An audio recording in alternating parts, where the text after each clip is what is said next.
Friday night baseball now from Fenway Park here in Boston. Tonight, the first of this three-game weekend series between the Baltimore Orioles and the Boston Red Sox. Should see some great battles out of these two next on the show.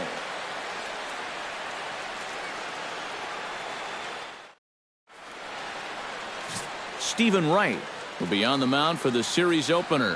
What do you have for us on him, EK? Yeah, Matty, in his last start, he was pretty effective. Got the win and only allowed 2 runs. Going to try and do that here again.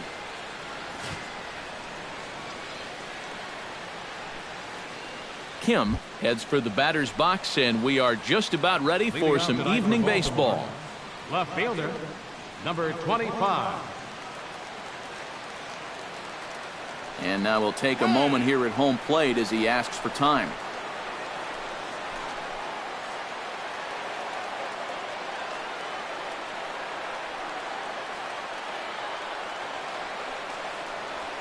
First of 3 here on a Friday night as the first pitch is in there for strike 1. Eric Karros, this Red Sox ball club, entering play here tonight. 4-2 over their last 6 games, including a win last time out. And the thing about baseball is that each new day brings a new opportunity. So we'll see if these guys are up to the task here. 1 away. With that, here's how Buck Showalter lines his Orioles up in this one.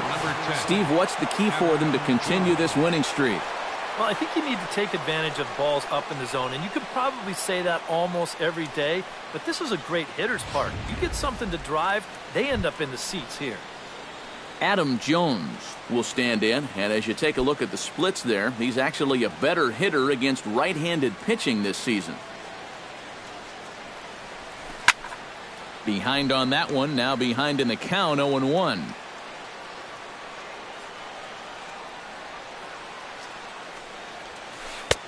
That's in there, and he's deep in the hole now, 0-2. Well, time to look at our umpires in this one. Behind the plate is Dave Lawrence. I think Lawrence is pretty consistent and respected for his strike zone. He doesn't seem to miss many pitches too often. That's popped up, now towards short right field. Pedroia is there for it. 2 gone. And with a quick breather here, take a look at the Red Sox on defense. It's brought to us by Majestic. Any thoughts, Eric? Well, guys, this defense is rock solid up the middle. They've got a Gold Glover at second base who is athletic, agile, and has range second to none. Seth Smith gets his first opportunity now in the top of the first with nobody on. And the 34-year-old veteran looks at a called strike. It's 0-1. The Red Sox in their red alternate jerseys tonight. Not a bad look once in a while. Might have jammed him a little there as this is softly hit and foul off to the left. This is hit high in the air out toward left center. Bradley on the run. He makes the play, and that'll end the inning. 3 up, 3 down for the Orioles. O's 0. Sox coming to the plate. You're watching Major League Baseball on the show. Dylan Bundy gets the call for game 1 of the series. EK, what's the word on him? Well, guys, take a look at that whip. Around 1.3, which is pretty much league average. So he's been very serviceable all year long. Andrew Benedict comes to the plate to lead things off here in the bottom half of the first. Line drive to center field.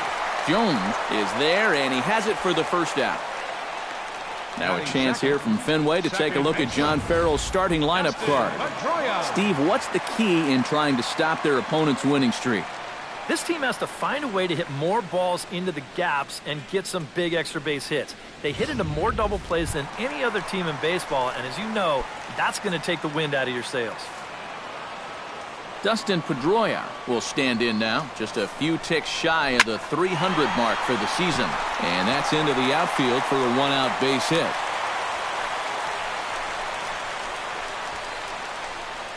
A couple of hard-hit balls here to start the inning. The first one found a glove, but not this one, though. He's on with a 1-out single. First delivery to him on the way. And he takes a cold strike, 0-1. EK, you look at these Orioles as they begin play here tonight. Fortune has been smiling on them recently. They're unbeaten in their last 7 games. And this recent run of good form has moved them all the way back to the 500 mark on the season. So they'll be looking to get into positive territory for the first time in a long while with a win here. And with that, let's give you a look at the defensive alignment for the Orioles. It's brought to us by Majestic.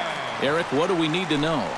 Well, Matty, Adam Jones, the center fielder out of Morris High School in San Diego. He's got multiple gold gloves to his name.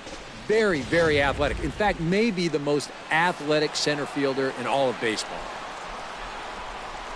The 0-1 on its way. Swing and a little tapper, but it gets foul. A runner on first with 2 away.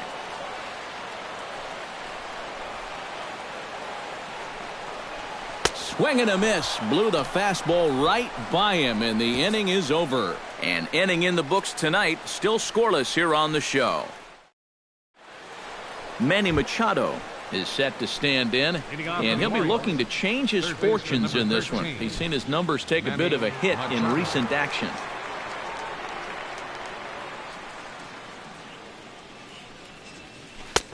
And a high strike there, 0-1.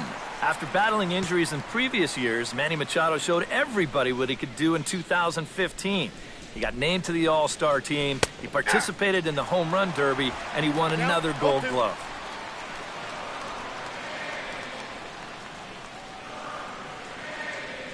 The windup and the 0-2 pitch. Hot shot on the ground is short. Bogaerts has it.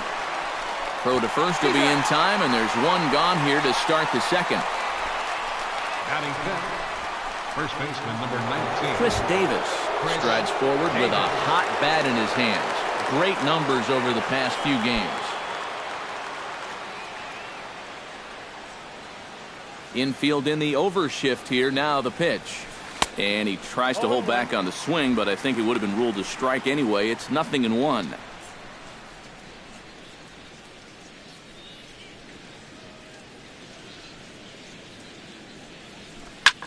Here's a swing and a high pop-up. Bogaerts settles under it near second, and he makes the catch for the second out. Batting sixth, the designated hitter, Mark Trumbo will get his first opportunity here, and that average is certainly not where he wants it, down in the 220s to begin the ball game. His numbers look pretty ugly on the season overall, but he did have a multi-hit game yesterday. Now a check swing here and a little looper, and Bogaerts will make the catch for the final out of the inning. 1, 2, 3 go the Orioles. We'll go to the Xander Bogaerts will lead things off here as they'll have 5, 6, and 7 due up to start the home second. Pitch swung on and hit in the air. After it is Jones. He gets to it and makes the catch for the first out. Batting sixth. Settling in now, Mitch Moreland. He'll get to take his first cuts here. And he gets ahead here with the fastball, strike one.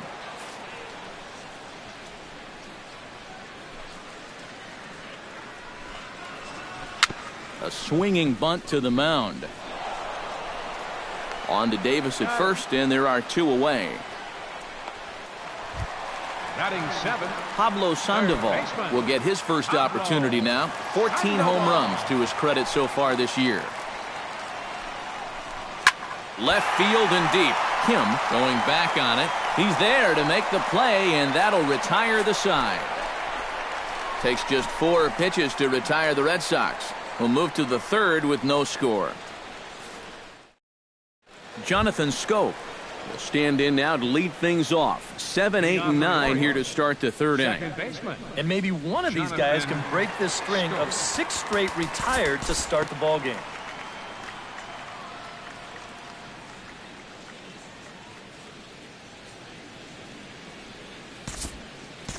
Time to move forward to the bottom of inning number 3. Into the box now, Sandy Leon, as the switch hitter will take his cuts left-handed here. He's set. Here it comes. The fastball here as he'll take a look at ball 1, 1-0. That one will get out of play, and the count evens up at 1-1. He's set. Here comes the 1-1. No offer on that one. 2 balls and a strike. Throw over to the bag, and the runner back easily.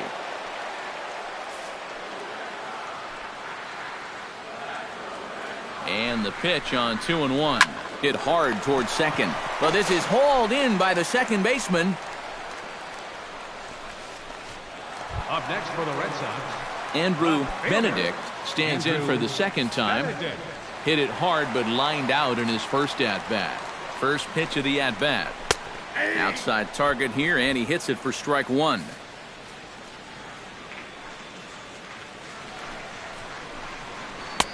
Now a big looping curveball in there for strike 2. Yeah, he came with a little bit of a different look that time. This pitch is also in there knee high, and now they've got him behind in the count, 0-2. Hit hard on the ground to second. Scope has it. Hardy for 1. On to Davis at first. It's a double play, and the side is retired. 4-6-3. They roll it up to get out of the jam. More in a moment on the show, the Friday Night Showcase.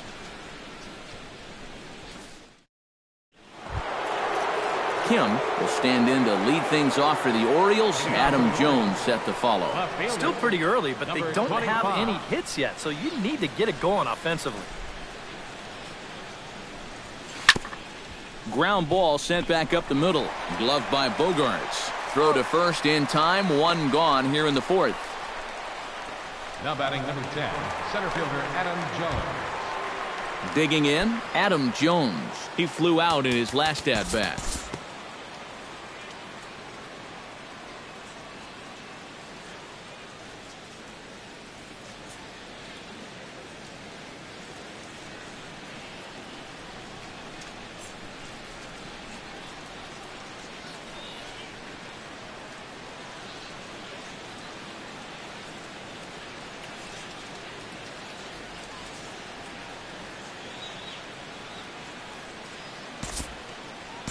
Time to join this one now in the bottom of inning number 5. Now batting. Now to the plate, Pablo Sandoval. He'll swing it from the left side right here. He has really struggled against right-handed pitching so far this year. His average against righties is pretty ugly so far. First pitch of the at-bat on its way. Smoke the other way, high and deep to left. Kim ranging back, but he can't get it as it's off the wall. And they'll have runners at the corners following the one-out single. And maybe this is one of the few drawbacks as a hitter of having that 37-foot wall out there in left. Any other park in the big leagues, this is a double. Here, it's fielded quickly out in left, and they hold him to just a loud single.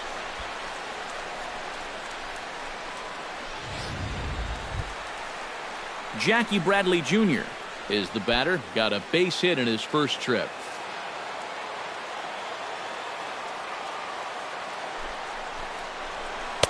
And he starts the number 8 hitter with a strike, 0-1. Well, he gets ahead of another hitter there, and I'm told he's thrown a first pitch strike to around 90% of the batters he's faced so far, and that's pretty amazing. Tries to shave the corner with that pitch, but it's 1-1. Oof. That high fastball is definitely a pitch guys will pop up, and that's what he's looking for on the mound. So that's good restraint to hold back and not swing. 1-2 as the changeup had him out in front there. And now, with runners at the corners and 2 strikes, this is a spot where you've got to make something positive come out of this on the mound. Chop foul over towards the coaching box. No runs, 3 hits, and no errors for the Red Sox to this point.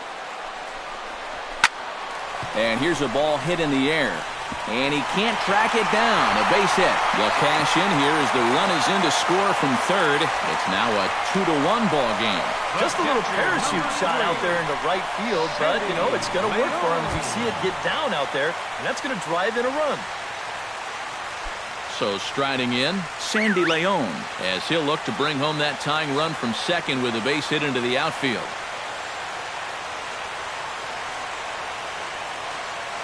Trying to hold the lead. And here's a fastball called for strike 1.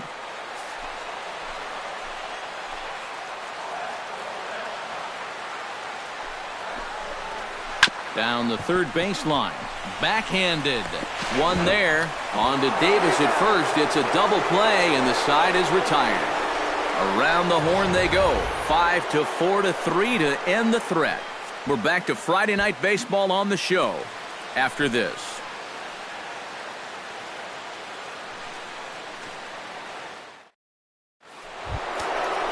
Kim makes his way to the box to lead us off in the 6th inning. And guys, this is the guy you want leading off this inning. He's your leadoff man, so maybe he can get things started, set the table for a little bit of a rally. Here comes the first pitch. First pitch is a slow knuckleball in there, 0-1. Not too many strikeouts on the ledger for him so far, but it hasn't really mattered. Yeah, I think ideally you'd like to see him miss a few more bats, but as long as you're keeping guys off balance and you're letting your defense help you, you don't need to strike a ton of guys out to be successful. And some action now in the Boston bullpen as a right-hander's up and throwing. Liner toward right center. That gets down, and he's got himself a base hit. With some guys, it doesn't matter if it's 0-2 or 2-0. They take the same approach either way. Well, this right here is one of those guys, and he comes through from being down in the count.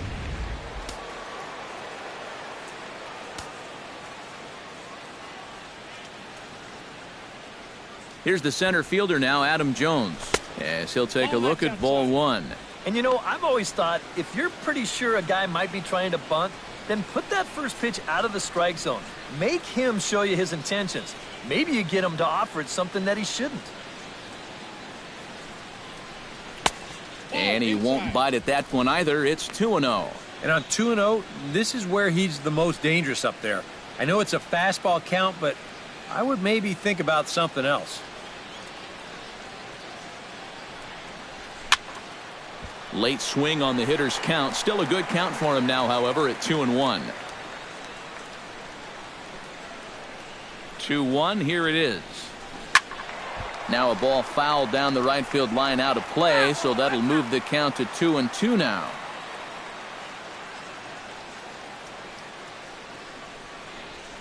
On the ground is short. This could be two. Pedroia on to Moreland, and it's a double play. The right fielder, number 9. Boy, this is a tough turn out there at short. You can see him be forced to backhand the ball and then pivot on that right leg and throw against the momentum of his body. Nothing simple about that throw, and that's an easy one to throw right out into right field. Seth Smith will come on now, and no sooner did it look like they may have something started than the double play took it all away.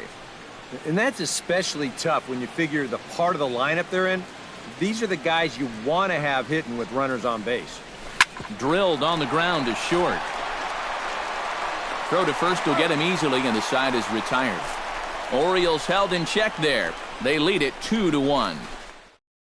Andrew Benedict will stand in to start things off, as this top of the batting order hasn't found a whole lot of success so far. In fact, just one hit between the 1, 2, 3 hitters combined. So apparently the table setters have not been getting their chores done. And a fastball's in there for strike one. For that man right there, just the one run allowed. The question is, can he make that lead stand up? Well, he hasn't shown too many signs of cracking so far. He's got the look of someone right now who's ready to go the distance. Now the fastball is right by him as he swings and misses for the first out of the inning. Dustin Pedroia will dig in here. 1 for 2. He's singled and grounded out so far. Yeah, putting the ball in play. Sometimes that's half the battle. Fastball in there for a called strike. And I wish more guys would pitch like this. I mean, look at that pitch count right there. That is really low for this stage of the game, and it's because he's throwing strikes and challenging guys.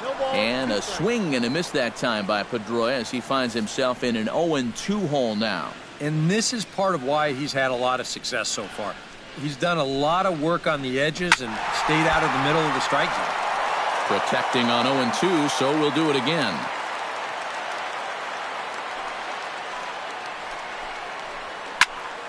A little late on the fastball, but he's able to spoil that one off, and he'll get another chance.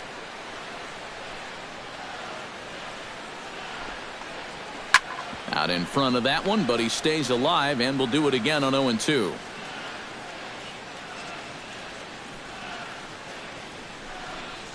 Oh, and he dusted him off the plate that time. Some mind games being played now. It's 1-2. Can't imagine guys like that too much. Yeah, not too much indeed. You start getting into the danger area when it's up and in that high. Chopped weakly to the left. Machado is there. Throw on to first. He'll take care of Pedroia, and there are 2 away. Up next for the Red Sox, right fielder,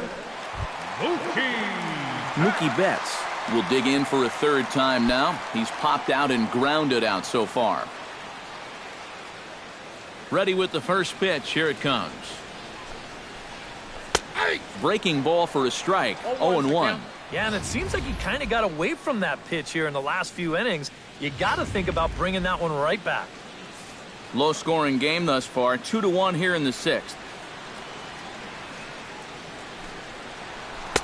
And he misses with it. 1-1.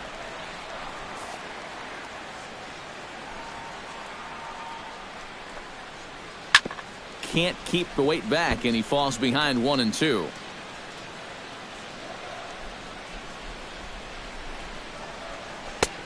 Trying to pick up that outside corner, but this misses, and it's back to even at 2 balls and 2 strikes.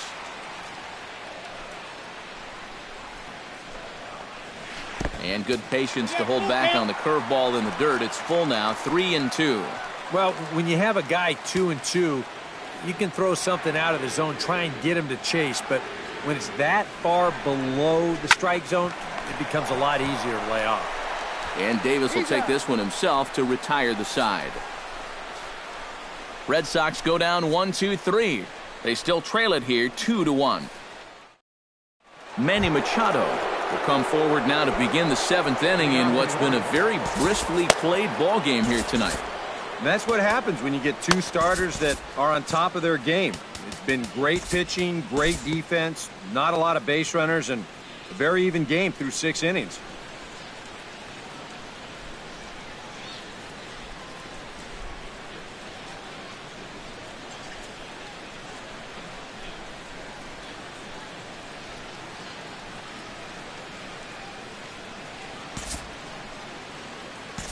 We'll look ahead now and pick this one back up in the top of inning number 8. leading off for Baltimore. Leading off the inning, J.J. Hardy, as they'll look for some added insurance before the bottom half of the inning.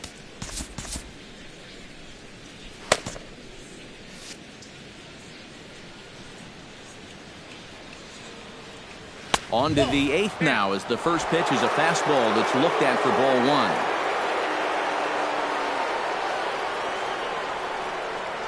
1. And that pitch misses in the dirt, and it's 2-0 now. Yeah, and he didn't even have to think twice about that one. And now he's got a good hitters count here, 2-0.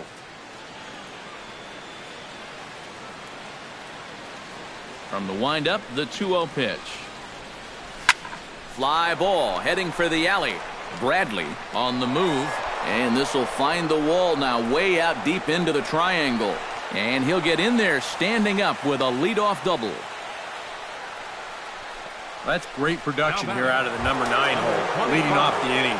But managers like to think of those number 9 guys as sort of a second leadoff man, and he takes that to heart as he's into scoring position already with a leadoff double. And now Boston's bullpen springs into action. A left-hander and a right-hander begin to throw. First pitch on its way. Kim started to go around, but it's a called strike, 0-1.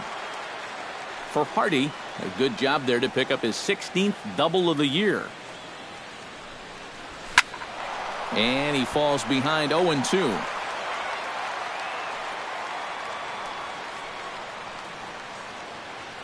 Here it comes on 0-2. Line drive to left.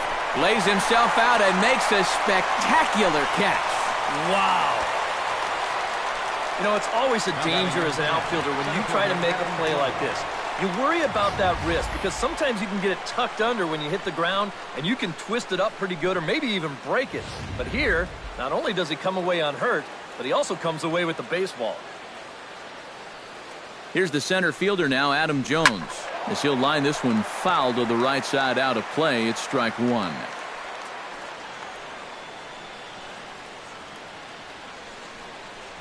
Starts to go around here, but it doesn't matter. This is strike two anyway.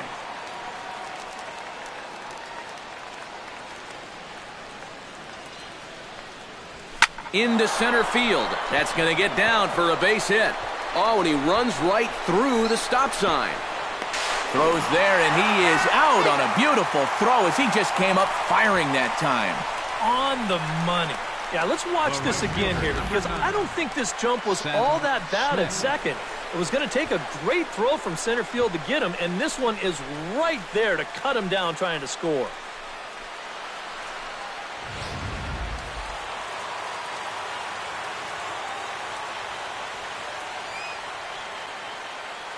Here's Seth Smith now. And he'll pop this one fouled off to the left, and it's strike one. Eighth inning, 4-1 is our score. Shot towards second, but this is right to Pedroia, and the inning is over. One left for the Orioles as they hold on to a 4-1 lead. Leading off the inning, Pablo Sandoval, as they'll look to get something going here and even this game up. Well, it's a close ball game, but it's starting to get late, so they need to get at least one back here in this inning.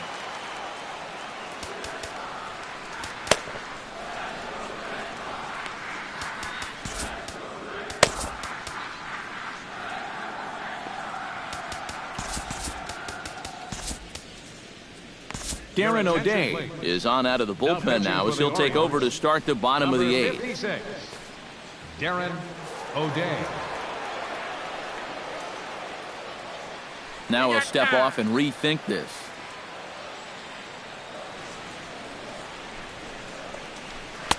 Bottom three in the batting order here as the first pitch misses to the number 7 hitter. It's ball one.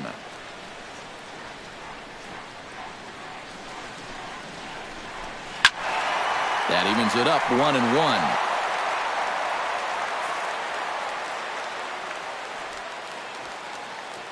1-1. One and one, here it is. Swing, and he pops him up over toward foul territory.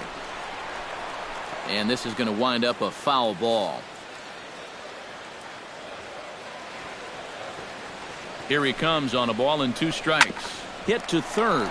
Machado has it. Throw on to first, and one third baseman grounds out to the other, 1 away. Now batting, center fielder.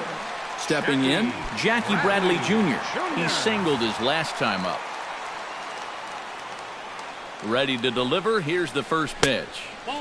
Lays off 1-0. And time's getting short here. You don't want to have to face that closer in the 9th inning needing 3 runs. They need to cut that gap down somehow.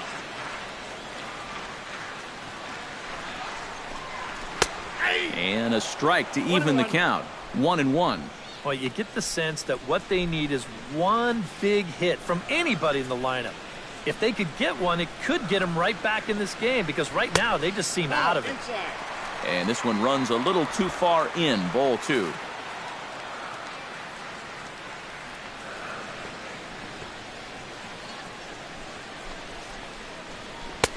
And he misses low here, so the count goes to 3-1. Well, I think it's time to attack now, because these guys haven't been in too many good hitters' counts.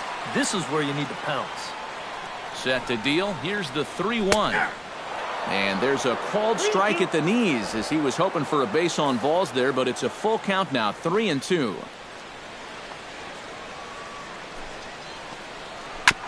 Chop foul over towards the dugout.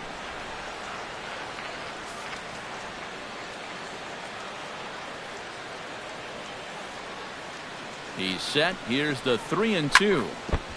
Fights off another pitch and hits it foul right at the plate.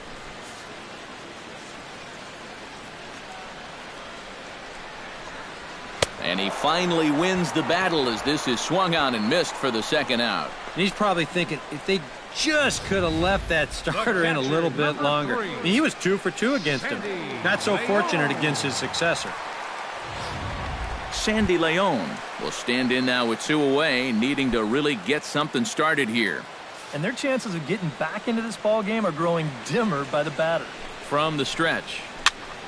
That's yanked into the stands. Strike one.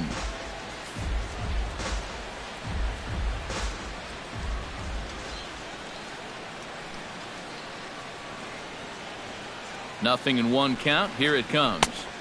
Here's one that misses high. It's 1-1. 1 run, 4 hits, and no errors for the Red Sox to this point. Very weakly on the ground. That's a foul ball.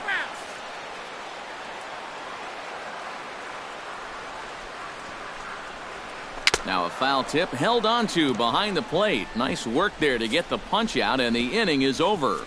Down in order go the Red Sox. They trail it 4-1.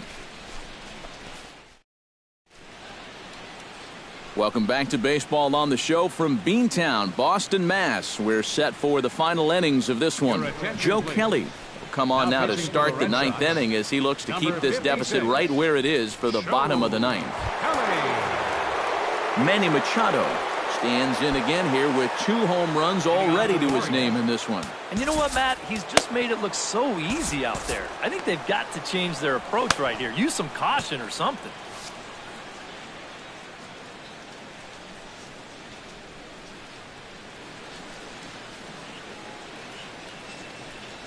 Here we go with inning number 9 as the first pitch misses for ball 1.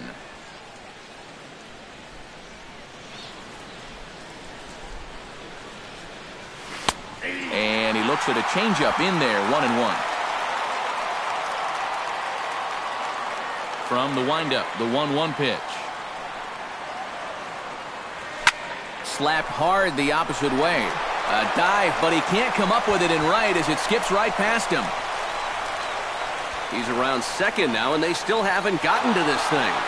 And he will make it all the way to third now as that mistake proves a costly one indeed. First baseman number 19, Chris Davis. Well, he certainly is not proving to be a singles hitter up there.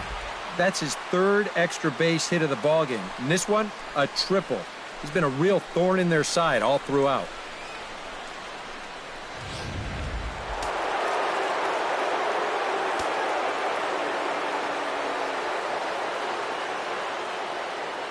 Here's Chris Davis now, as he'll come up empty there as he misses the off-speed pitch for strike 1. Yeah, and you know you've got a good changeup when you can come out and throw it first pitch just like he did right there. Runner at third here, nobody out.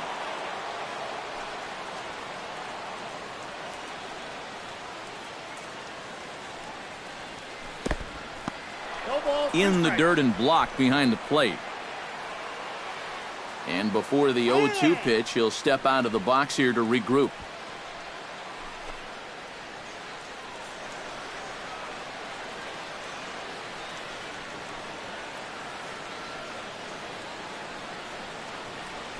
Off-speed pitch in the dirt as he takes it for a ball. Still no fastballs in the at-bat. It's been all off-speed. That's definitely by design. He's such a good fastball hitter. You don't want to give in to his strength. Has to be thinking strikeout here. Oh, now this pitch is crushed out to deep right field. They'll give this one a look, but it's going to wind up over the visitors' bullpen and into the crowd. A home run.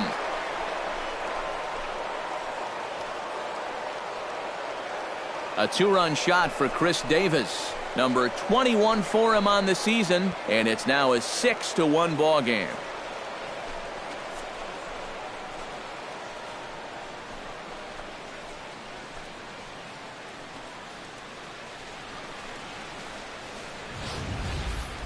I tell you, that's the perfect storm there. A power pitcher on the mound, throwing a hard fastball to a power hitter at the plate. He takes a big swing and squares it perfectly. I mean, that's as long a home run as you're going to see. Carson Smith will be the new pitcher. Here's Mark Trumbo now.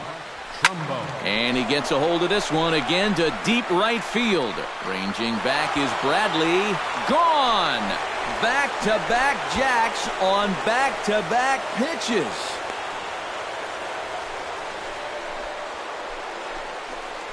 It's a solo home run off the bat of Mark Trumbo. number 14 on the season, as it's now a 6-run ball game.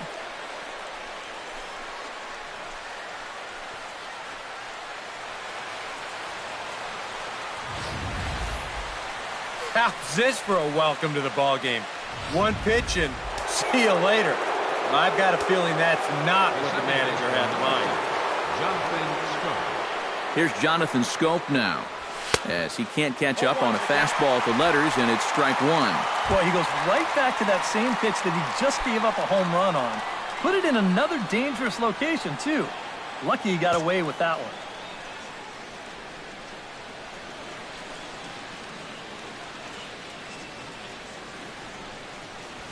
Swing and a ball line hard towards short. Throw on to first, and they're finally able to get on the board here. There's one away. Now batting, catcher, Wellington Castillo. Wellington Castillo will stand in. One of the few guys not to join the hit parade so far. Yeah, guys, he's got to be feeling a little bit like that dog that gets left out in the rain while the rest... We'll move ahead in this one and pick up the action in the bottom of inning number 9. Leading off the bottom of the ninth for the Red Sox, left fielder, number 16.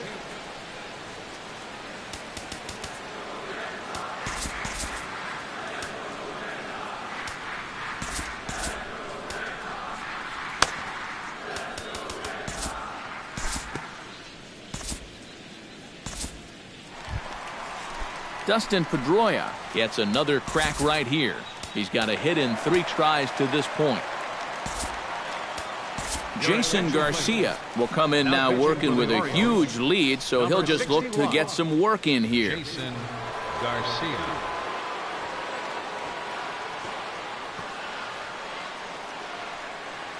First offering on its way. There's a good fastball on the outside corner as he'll take a look at strike one.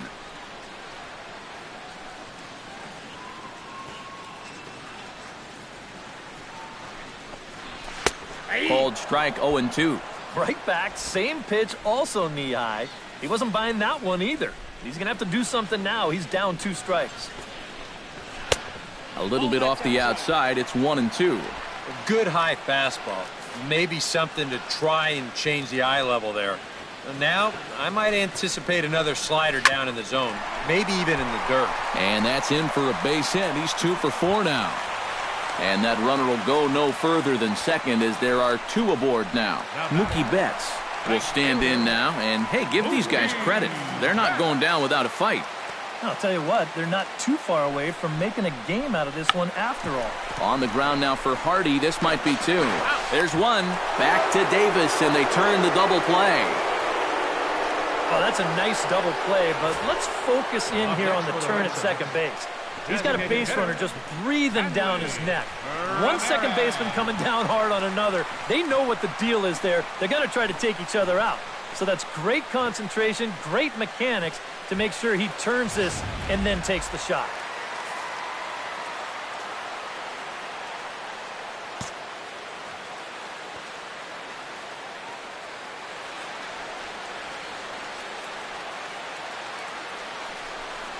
And he'll take first here on the intentional walk, so making runners at the corners now with 2 away. Xander Bogaerts stands into the box. He could really use a knock here. 0 for 3 in the game so far. Tapper right back to the mound. Throw on to first, and the Orioles will add 1 more to their winning streak as this ball game is over. All smiles in that clubhouse again. Their 8th consecutive victory. It's not often you run across a streak like that, so these guys are definitely enjoying it while they can.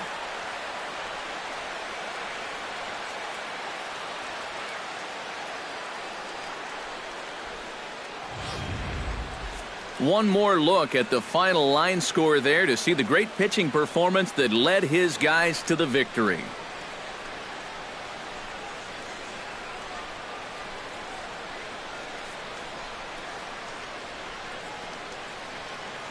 Well, a pretty good offensive show of force in this one. Probably at least a couple of players deserving. But, gentlemen, let's go ahead and give this man the nod as our top player of the game.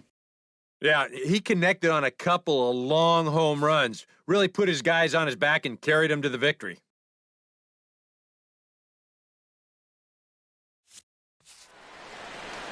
So that just about does it. For EK, Psycho, and the crew, I'm Matt Vasgersian. You've been watching MLB The Show.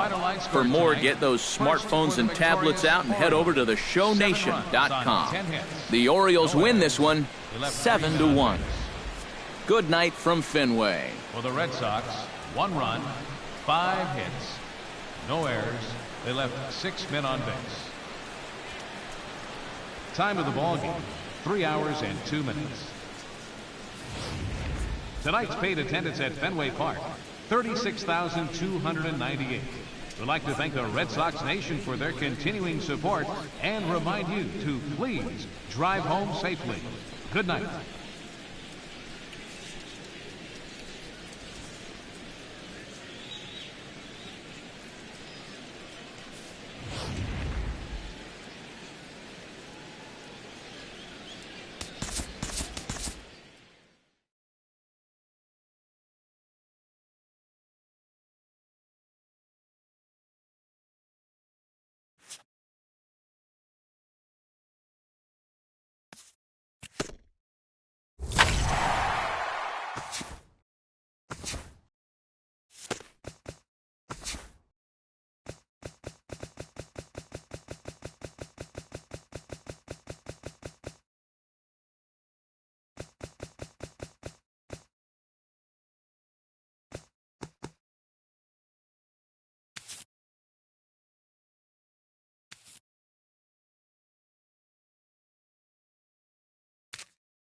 summertime by the bay, AT&T Park in San Francisco. Tonight, the first of this 3-game weekend series between the Colorado Rockies and the San Francisco Giants.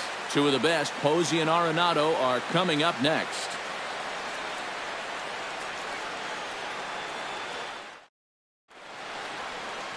Madison Bumgarner will be on the mound for the series opener. What do you have for us on him, EK? Yeah, guys, he won his 10th game of the season in his last start. Let's see how he does here. Second baseman, DJ LeMahieu. DJ LeMahieu is in to start things off here as he looks at a called strike. It's 0-1. EK, you look at the Giants as they begin play here tonight. They've got to be considered the hottest team in baseball right now as they come in winners of 9 of their last 10 ball games. And they've upped that lead in the division even further. They've put some serious distance between them and the rest of the pack, so they're well on their way to playing October baseball. And a good 2-strike pitch, but he misses high 1-2. And I think that might have been a little bit of a purpose pitch right there up in the zone. Now I think he's going to come back down with something to try to get that strikeout. And a bit of a high throw that time, but no problem over there at first as they record the out. And a moment now to peek at the Rockies starting lineup. Steve, what's the key for him against one of the best starters in the game? This team strikes out more than any other team in the league. They need to put the ball in play and have some more productive at-bats. Charlie Blackmon will stand in, and you can see that surprisingly he hits better versus left-handed pitching than he does against righties. And a fastball close, but ultimately ruled a ball, 1-0. Runs outside, so it goes to 2-0 now.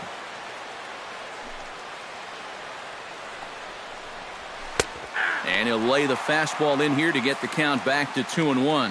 One of the things that makes him so tough to hit, the ability to put his pitches right on the black. Yeah, I mean, you watch the catcher's glove on some of these, and it literally does not move. That's how good his stuff is. Ani bailed him out with a swing, 3-2 now. Well, you figure that curveball is going to be an important pitch for him going forward. Yeah, I think it might even tell the story of how well he fares here tonight, because he's going to need to mix his speeds against a lineup like this. And once they start sitting on pitches, it could be trouble. And with that, let's take a look at the Giants lineup defensively. It's brought to us by Majestic. Eric, what do we need to know? Well, guys, we're going to have a real treat in this ball game. We get to watch a shortstop that won the Gold Glove last year. Unbelievable range and an absolute cannon for an arm. Can't wait to watch him make some great plays in this one. Nolan Arenado is in with 2 away as he takes a ball, 1-0. Bumgarner into his motion. Here it is on 1-0. Started to go around, but it's ruled strike 1 anyway. You got to figure that that man right there would be more than happy to see this guy at the plate taking his swings with 2 out and nobody on all night long. So would the guy on the mound. Hot shot to third. Throw on to first gets him, and the side is retired. Nothing doing here in the opening half inning. And now we'll see what the Giants can. Tyler Anderson, the Nevada-born starter, will get the call in this one. What do we need to know here, EK? Well, guys, you see the ERA there. Not anything that's going to jump out, but he has been dependable. He gives his ball club a chance to win.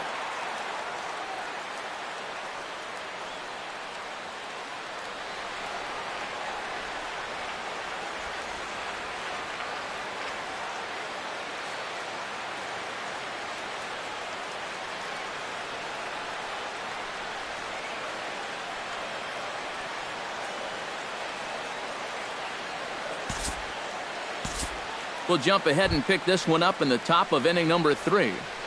Batting 8. Striding into the box, Dustin Garneau. He'll get to take his first cuts here. Runners off for second. Pitch swung on and missed. The throw might have been in time, but it's high, and it allows his man to dive in safely. And in a scoreless ball game, a lot of times it's a manufactured run that gets your guys on the board first. And they'll have an opportunity to do so now as he's in scoring position on the stolen base.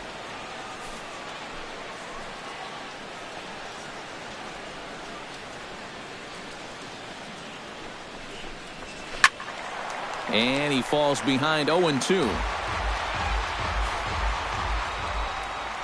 Has to be thinking strikeout here. Now this is up and in, and I don't think he likes that location much. It's ball one. You like what you've seen from this guy so far? I do. I like where he's putting the fastball, and I like the movement he's been getting on both his curveball and changeup. I think he'll do well. 1-2 is an off-speed pitch. No dice. It's 2-2. Well, he almost hit him on the last pitch, and he's showing he doesn't care. He's coming right back inside. Hit hard to the right side. Foul.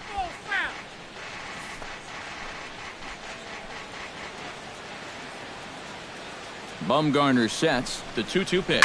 Hit to short. Crawford fields it cleanly. Throw on to first in time, one away.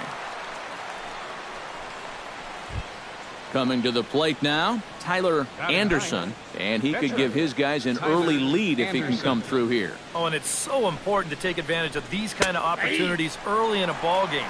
It can change the entire complexion of the game if you can put the other guys on their heels right away. 0-1, here it comes. There's a fastball, pretty close that time, but ruled a ball, 1-1.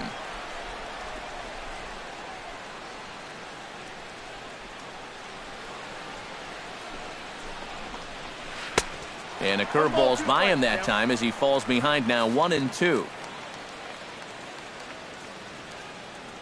Here he comes on a ball and 2 strikes.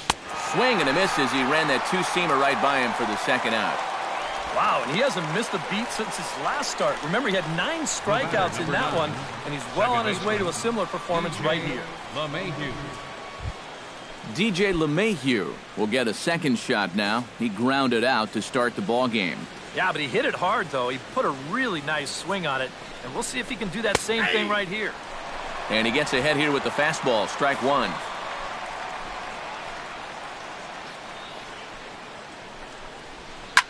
And this ball's hit sharply toward the first base coaching box. It's a foul ball.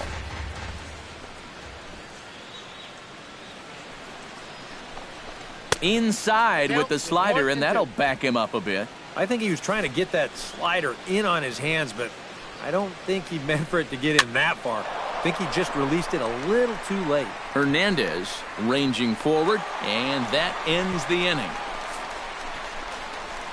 A golden opportunity to get on the board here goes for naught. More in a moment on the show. Brandon Crawford will get his first opportunity here, and that average is certainly not where he wants it, down in the 220s to begin the ball game. Hey, you never know. Things might be looking up for this guy. He's hitting over 300 in his last 10 games, even though his season ended. Into the box now, Buster Posey. He drew a walk his first time up.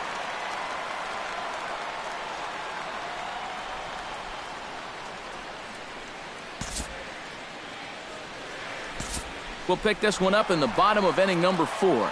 Back alongside Eric Karros and Steve Lyons, Matt Vasgersian, as it'll be Brandon Belt getting ready to lead things off here for San Francisco. Now time is barked out by the home plate umpire.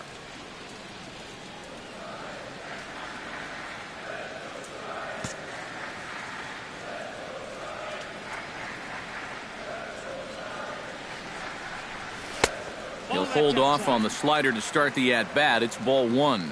That's what you have to do against a big sweeping slider like that. It starts in the zone, and it's probably going to finish out of the zone, so that's a good job just to lay off. But this is right at him in right field as he hardly has to move to take it in for the first out. The minute he hits that, he's thinking it's a base hit all the way, but this is one of those situations where you get penalized for hitting the ball too hard. And this stayed up long enough to find the outfielder's glove out there. Stepping in now, Jay Hong, as he will take strike one on the fastball here. No balls and a strike. Well, anytime you throw a first pitch strike to less than 50% of the hitters you're facing, you're looking for trouble, but not so in this game. We're in the middle innings here, and he's still pitching well. And a base hit as that's into left, and they've got themselves a base runner. As we look at that again, this is not a bad pitch by any stretch. If he throws this pitch 10 times, I bet he gets him out 9 of them. But here you just have to tip your cap to the guy at the plate.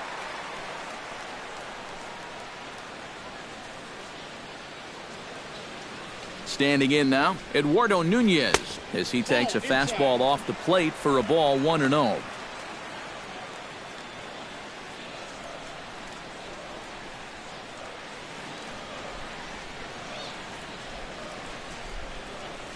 Down the third baseline. That's through for a base hit, and he's 1 for 2 now. Oh, you better have to pay attention to this guy right now. He is heating it up. 7 straight games now with that hit. Gorky Hernandez is into the box. He was a strikeout victim in his first try. Yep, they sent him packing last time, so maybe they have a pretty good idea of how to attack him again right here. And he'll take strike 1 on the fastball, registering at 93 that time. Pretty cool right there. You know, it's so important in a tough spot to get that first pitch strike over, and he's able to jump ahead. Line toward the alley in left center, and that's in there, base hit. And they will hold that runner over at third as he'll move up only 90 feet, but the bases are loaded with 1 away. Well, that's 3 hits for him now after the leadoff guy was retired. Well, now the bases are loaded here as they try to cash in. Into the box, Brandon Crawford. He's got to be looking for vengeance after getting plunked in his last at-bat. Well, he's got a chance at some sweet revenge right here, guys. Bases juiced, definitely looking to make him pay. Behind on that one, now behind in the count, 0-1. 1 run, 5 hits, and no errors on the Giant ledger to this point.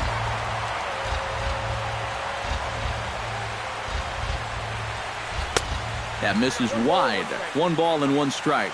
Would you say he's not really finishing his pitches at this point? That's a good way to put it. It looks like he's aiming a little too much, and that's not working for him. In for a strike, and he jumps ahead 1-2 now. Now with 2 strikes, he can put the ground ball on the back burner and really go after the strikeout here. Ready on 1-2. Line towards center field. That's in there, base hit. And they'll extend their lead even further as the run's in to score from third. It's a 2-0 ball game. The pitcher, number 40. And now time will be called here as you see the pitching coach making his way out to the mound to pay a quick visit. Madison Bumgarner will stand in now with the bases loaded, and this is one at-bat he doesn't want to just throw away. He can really help himself here. Yeah, hitting is not really in a lot of pitchers' DNA, but you're right. He can find a way to just find a hole with a ground ball. That could be huge. And opposite field as he lines this down the line in right. 1 run scores. The run scores from second. That makes it a 4-0 ball game. The tag, and they got him coming back to third. Back to the top of the order now, and that'll bring in the right fielder, Hunter Pence. Now a right-hander has started to get loose in the Colorado bullpen. First offering on its way. In there, strike 1. And against a guy like this, you're usually only going to get 1 pitch to hit in that bat. Sometimes you might not even get that, so that's one he may want back. Throw in time, and the side is retired. So they pick up 3 runs on 5 hits, no errors, and a runner left. We played 4. Ian Desmond heads for the box to start off the 5th in this one.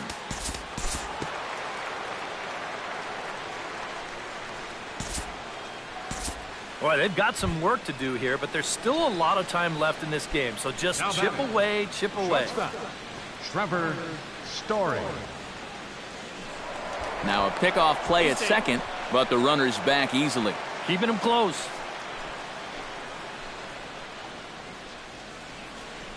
Here's the first pitch to him. Trevor Story is at the plate as he watches ball 1. The pitch count there, 1 pitch into his 5th inning of work. Not much of a concern, I wouldn't imagine. Yeah, it shouldn't be. He hasn't had any real overtaxed innings, so he should be fine for the time being. 1-1. Swing and a miss for strike 1.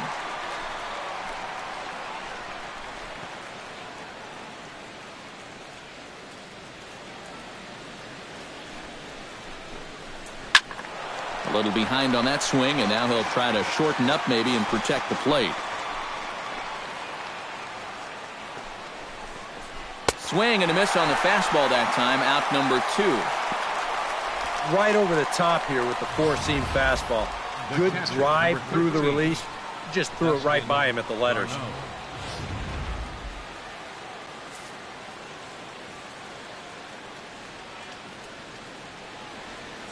Into the box now, Dustin Garneau. As he'll take a look at a high strike that time, it's 0-1. Yeah, and even though that's a tough one to get on top of, I think he'd say he got away with one right there. That's in too good a location when the matchup's not in your favor. Swing and a miss, it's 0-2. Yeah, one pitch away now from getting through 5 shutout innings. And I'll tell you what, the way he's throwing, this could turn out to be a night off for the bullpen. Protecting on 0-2, so we'll do it again. No runs, 2 hits, no errors in the ballgame for the Rockies thus far. Tries the slider to ring him up, but he lays off 1-2.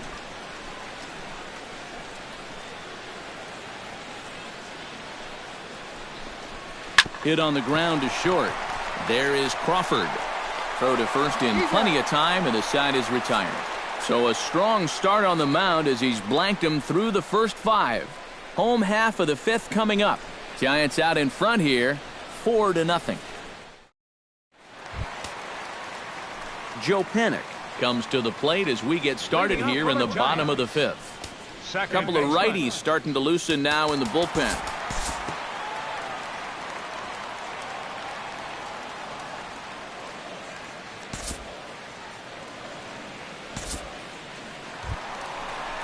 Jay Hong will stride in. Popped out and singled in his 2 trips. Yeah, and he made just a little adjustment last time coming off of that pop-up the first time around, and he got himself a base knock. That's what the good ones do. Pitch swung on and hit in the air. On the move is Gonzalez. He can't get there, so the inning will continue. And the run is in to score from second. Now a 5-0 lead. Well, that's what he's done well all season. And that's swing the bat with runners in scoring position. He drives in another one here on the RBI double. Eduardo Nunez will dig in 1 for 2. He grounded out the first time and followed that with a base hit in his second plate appearance. First delivery to him on the way. The fastball here as he'll take a look at ball 1, 1-0. The early hit total, about what you'd expect in a score line such as this. And did he go around? No, he did not. Ball 2. He just about went around. He was lucky to put on the brakes when he did. Swing and he pops him up over toward foul territory. And this is going to wind up a foul ball.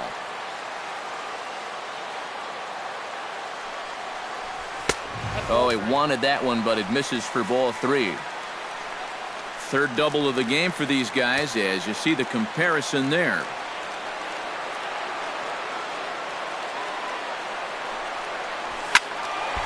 And the count will be full.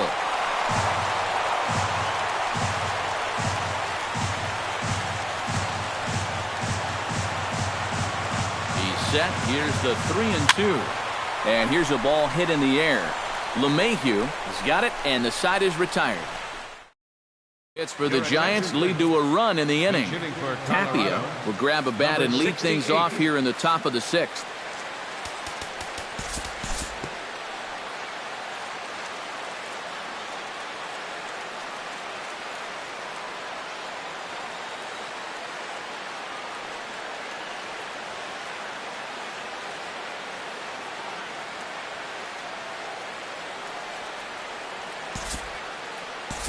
Time to move ahead to the top of inning number 7. Ian Desmond will try it again. He's grounded out and struck out in 2 trips. Yep, not showing too much so far, but he's got a chance to make something happen right here. See if he can put those other ABs behind him.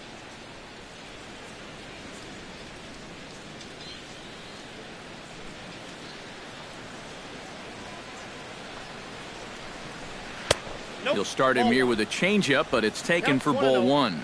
That changeup away is his ground ball pitch. That's a good job to hold off. Now some action out in the Giants bullpen as they'll have both the left-hander and a right-hander get loose. And a high strike there. It's 1-1. Well, it's just game one of this series, but you almost have to wonder if they forgot to pack their offense when they got on the plane. It's been nowhere to be found so far. Slowly hit to first. I don't think they can get two. To Crawford for one. But one's all they were ever going to get, and the inning will continue. Well, this is a much easier play for a left-handed first baseman to make, especially when you're charging in like that. He doesn't have to turn his back to the play, so he gets a good gauge on whether he still has time or not, and he's able to fire onto second base in time to get that force out.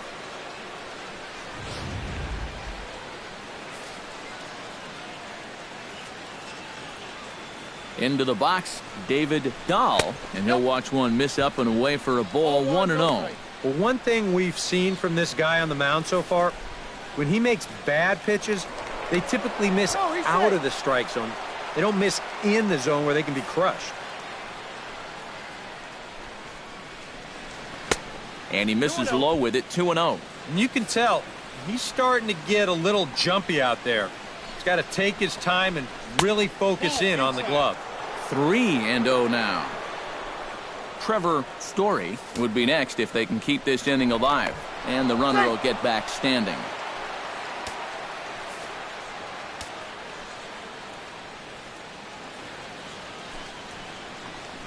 And a good at-bat that time as he lays off for ball 4. And as a result, that'll move a runner up into scoring position now with 2 away.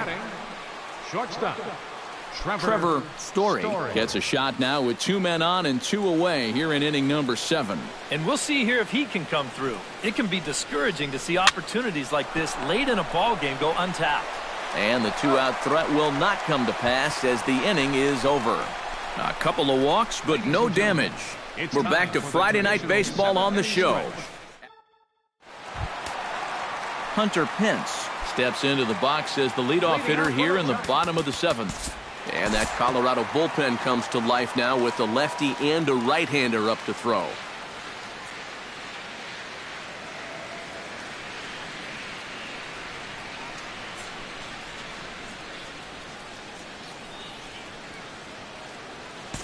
We'll look ahead now and pick this one back up in the top of inning number 8. leading off for the Rockies. Dustin Garneau comes to the plate, and he'll start us off in the 8th.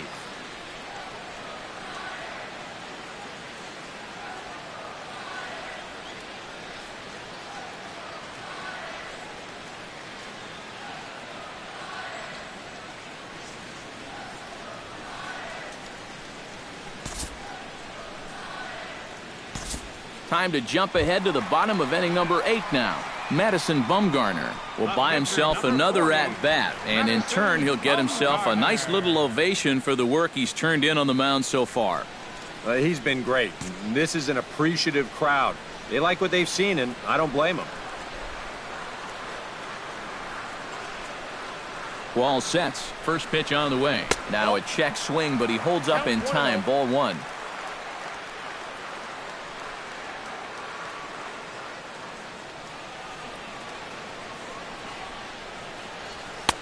And he won't bite at that one either. It's 2-0. Well, you know, sometimes it's that natural tendency to let up just a little bit when you're facing the opposing pitcher. You know he's not going to do much damage, but you got to get refocused here because you do not want to go 3-0 to him. And the inning will continue as that's through for a 2-out hit. Boy, he's doing it all out there so far. Not only is he pitching a great game, but he gets in on the act offensively as well. Denard Span will be summoned now to be the pinch runner. Number 2. Now action in the bullpen as their closer starts to get loose out there. Here comes the first pitch. Hunter Pence is in now as he watches a pitch for ball 1. A look here at the hits per side here in the late going.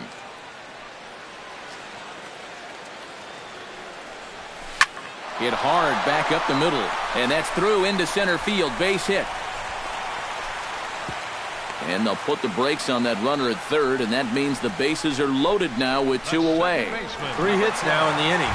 He's pretty fortunate this one doesn't score a run, and that's going to load the bases now with 2 away. So it might take a 4th hit here to put something on the board.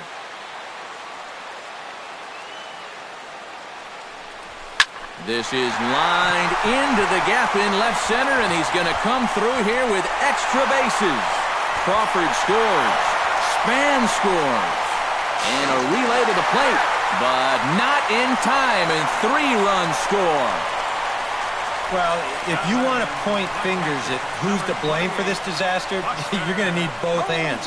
In the pitching, the batting, the defense, the execution. Just draw a line through this one. This one's been an absolute disaster. Buster Posey stands in, reached on a walk in his last trip.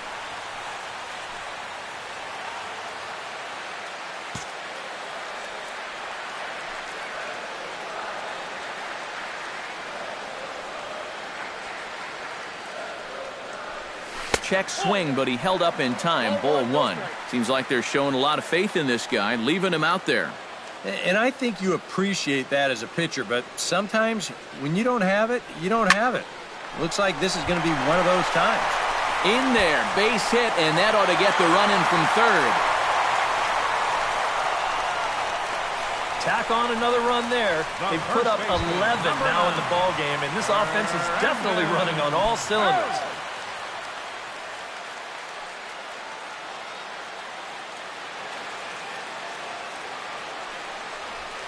Hit in the air to straightaway center. Blackmon's after it. No trouble with this one, and the inning is over. Another good inning for the Giants. Who's got it better than those folks right there? More in a moment on the show. The Bay Bridge, and at the other end, the City by the Bay, as we continue tonight's ball game from AT&T Park.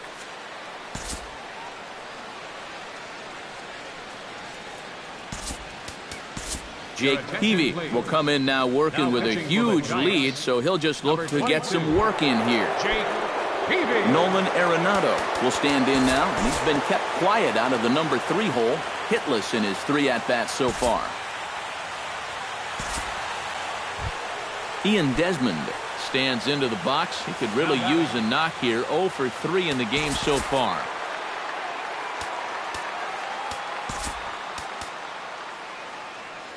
Neil Ramirez will come in now working with a huge lead, so he'll just look to get some work in here. An entertaining game all in all, so if we have to choose one who stood out among all others, why not go with this man right here? He's our tops player of the game. Well, he winds up with 3/4 of the cycle. Couldn't quite squeeze in the triple, but that's all right. He definitely did enough to earn himself the hardware.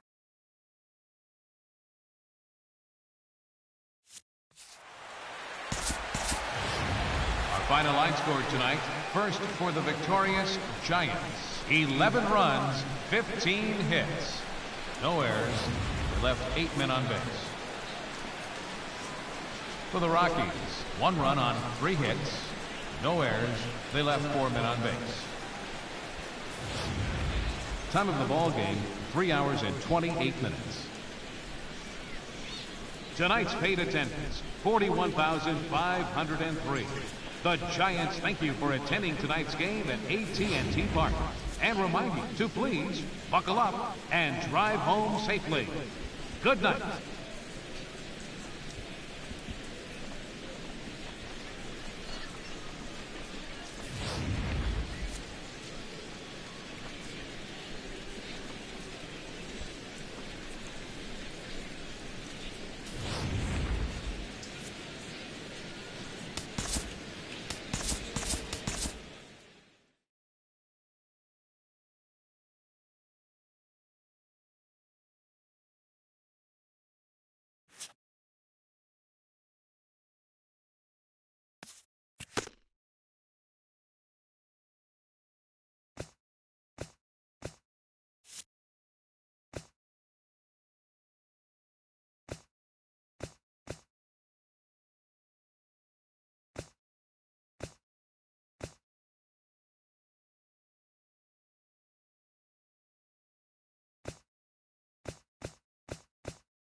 Afternoon baseball now on the show as you get a look at Yankee Stadium here in New York. Today, it's the second of this three-game series between the Toronto Blue Jays and the New York Yankees.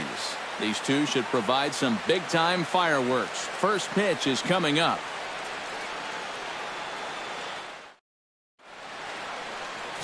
Brian Mitchell is on the mound for game two. What do you have for us on him, EK? Well, Matty, he's looking to knock down that ERA. You see there, he's into the fours, looking to have a little better start than what he's been accustomed to.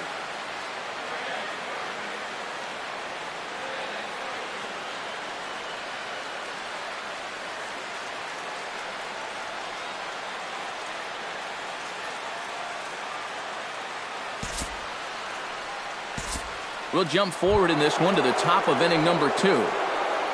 Jose Bautista makes his way to the plate. He'll get us started here in the top of the second.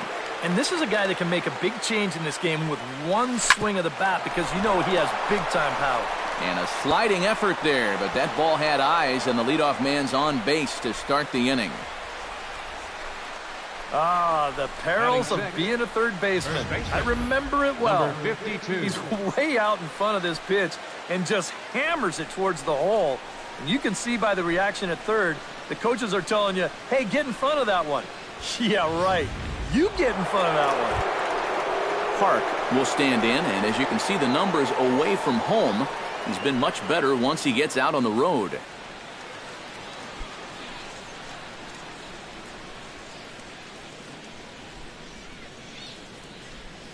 He's set. Here it comes. Line drive to left. So that'll stay in the park as it's off the left field wall. Now a long throw to third, and he is in there. Yep, there's a nice line drive and another one of those big dents in that 37-foot wall out there in left. Boy, he's played here long enough to know not to try for two on that one, so he's going to hold on at first with a loud, long single. Russell Martin will stand in, and as you take a look at the splits there, he's actually a better hitter against right-handed pitching this season.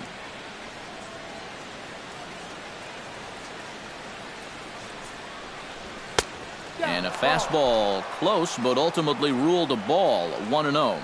You know, this Yankee ball club entering play this afternoon here, EK. They come in looking to make it 2 in a row as they were winners last time out. But always important to play good baseball in front of the home crowd, and they were fortunate to get this series off on the right foot in game one.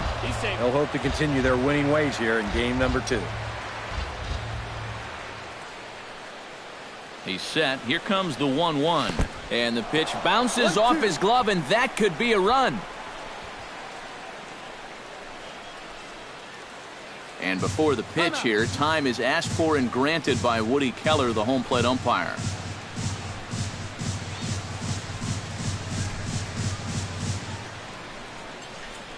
And he takes strike 3 called on the fastball, 1 gone. And with that, let's give you a look at the Yankees defense. It's brought to us by Majestic. Eric, what do we need to know? Well, Matty, this center fielder that we're going to watch, great range. Ton of speed, can cover a lot of ground. It won him the Gold Glove last year. I can't wait to watch him play center in this one.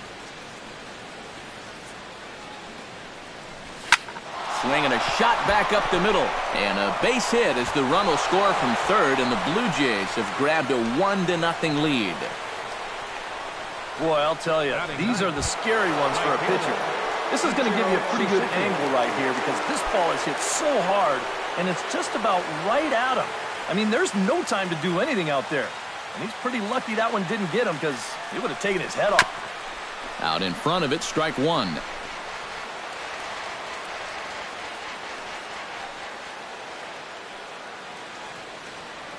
Here's the 0-1 pitch. Now a check swing, but he holds up in time. Ball 1. If he would have swung at that, he would have never heard the end of it. Pulled toward right center field. After it is Ellsbury. And he makes the catch for the second out.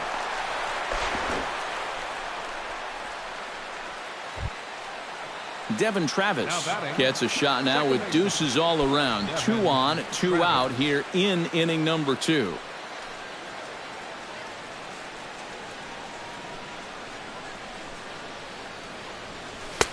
A little tardy there. No balls and a strike.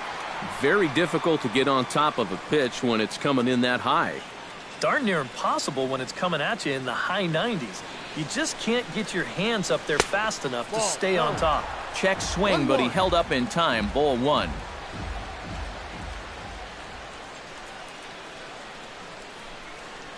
And did he go around? No, he did not. Ball 2. And one thing you can't do here, you cannot lose him and load the bases. He's still got a couple pitches to play with, but I'd expect this one to... Well, the first baseman is under it to make the play, and that retires the side. Blue Jays forced to settle for just the 1. On now to the bottom of the second. The Jays lead it 1-0. Chase Headley will stand in. He comes off an 0 for 4 in last night's ball game. Into the box, Aaron Judd. He'll get to take his first cuts here. Right fielder, Aaron Judd. Hit hard but foul.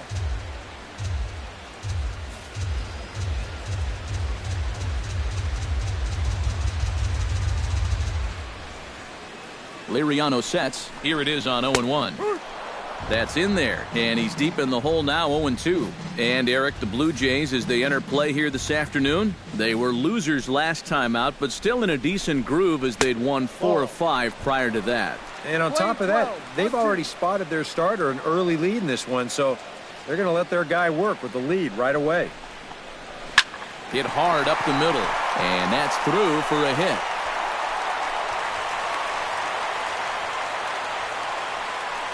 A good job there of making a 2-strike adjustment. Very compact there. He uses the middle of the field, and this just finds its way into center for a base hit.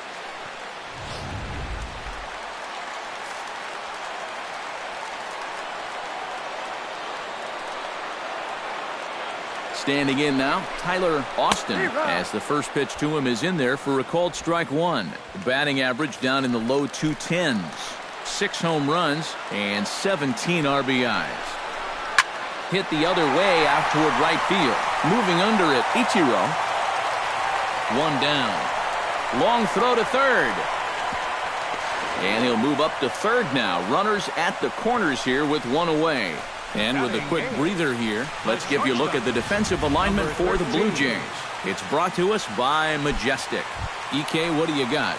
His nickname is Joey Bats, but Jose Bautista, he can play some serious defense as well. But I'll tell you, the arm is as good as anybody's in the game. We've seen him try to throw guys out at first base. We'll see if he tries that in this one. Torres comes on with 1 gone here as he looks at a called strike 1.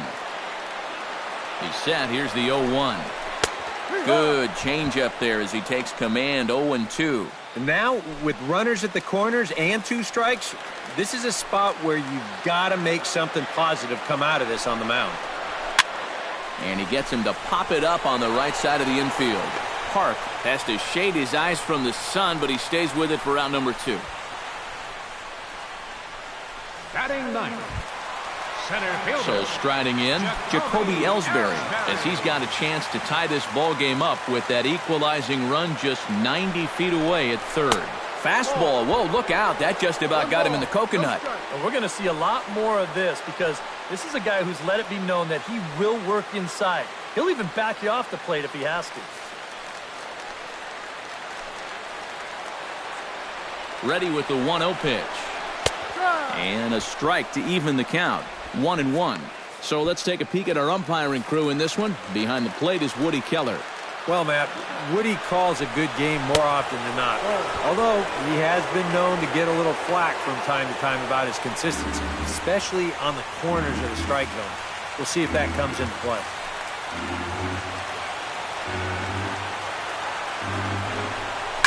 Tried to crush that ball and now perhaps needs to shorten up with 2 strikes.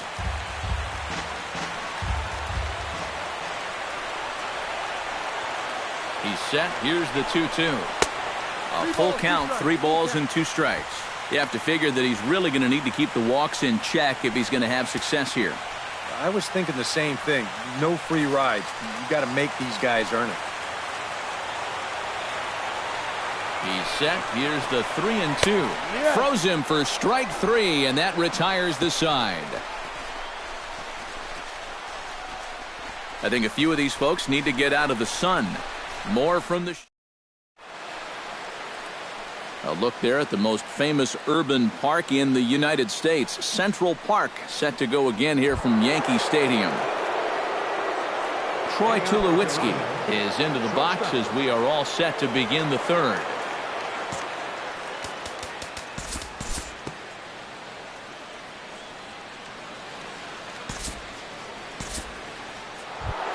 Settling in now, Jose Bautista. He reached on a single in his first try. Fielder, Jose Bautista.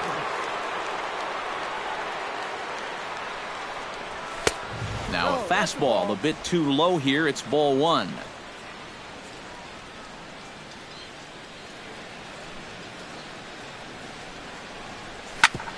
Grounded back up the middle. Reined in. And a gorgeous flip to second, and with that, the side is retired. We'll see the speedy Brett Gardner start things out when we come back. And here is Brett Gardner now. He'll do battle with Francisco Liriano to get the inning underway.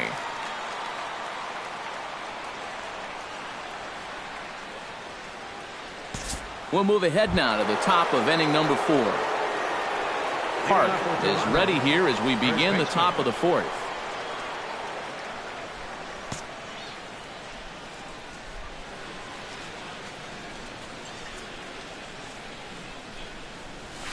Hit on the ground to short. Torres is up with it. Throw to first in time. 1 gone here in the 4th. The catcher, number 55, Russell Martin. Into the box now, Russell Martin. He'll look to bounce back after striking out his last time up. Well, you know, it never feels good to go down on strikes, especially looking. You wouldn't be surprised to see him be a little more aggressive in this at-bat. Oh, high, deep. That is a moonshot, folks. A long home run.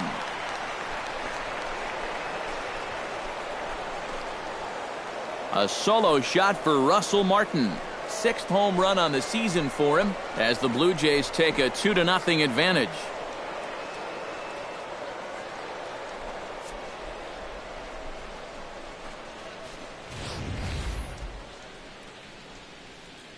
That pitcher's got to be thinking, how can I throw a pitch like that in this situation?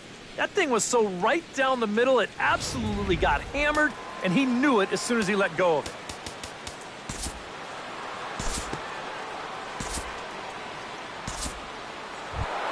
So bases are empty here with 2 gone, and in steps the dangerous Ichiro.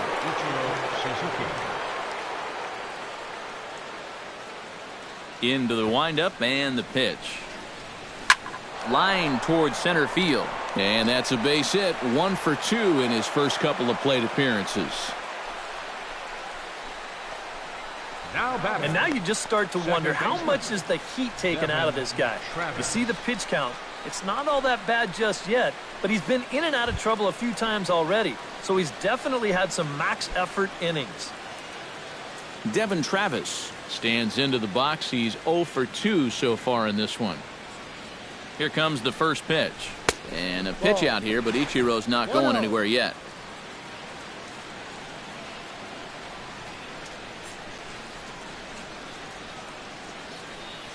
And Ichiro's running. Hit in the air to right center field. This ball is carrying well. Back it goes, and it is out of here.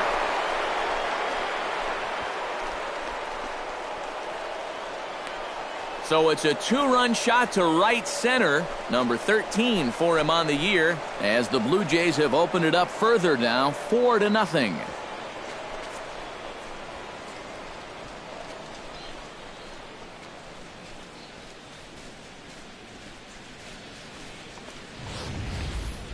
The home run balls continue to cause him a lot of problems out there on the mound.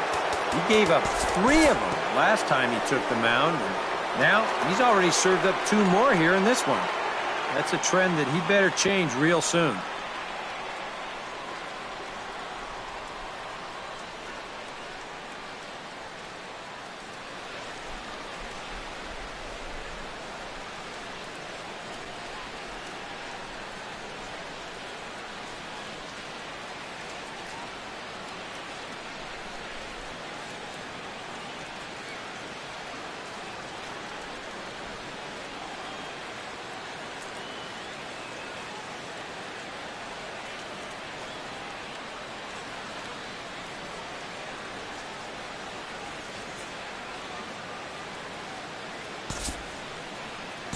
Due to time constraints, we'll pick this one up in the top of inning number 6. Park will step in now with 3 home in the inning and another 2 men out there on base. This inning's really starting to unravel quickly from a defensive point of view. This is where you need a nice pop-up in a big way.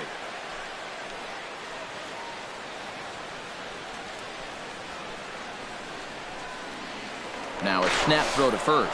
And he'll get dirty, but he's back in safely. And now time will be called here as you see the pitching coach making his way out to the mound to pay a quick visit.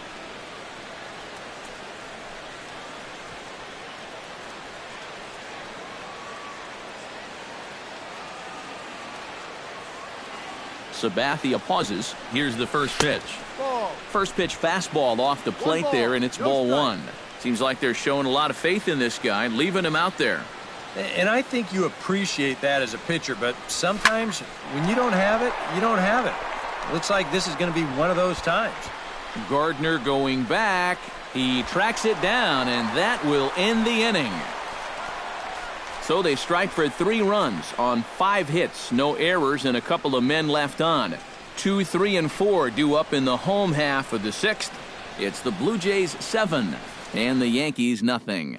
Starlin Castro will stand in to start things off as this top of the batting order hasn't found a whole lot of success so far. In fact, just 1 hit between the 1, 2, 3 hitters combined.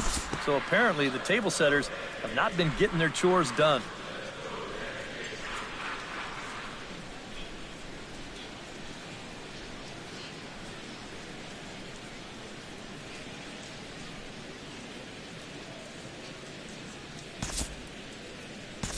Time to move ahead to the top of inning number 7.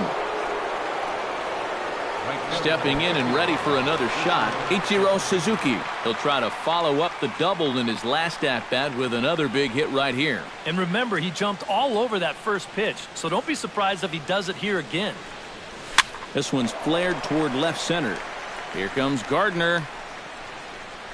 2 gone.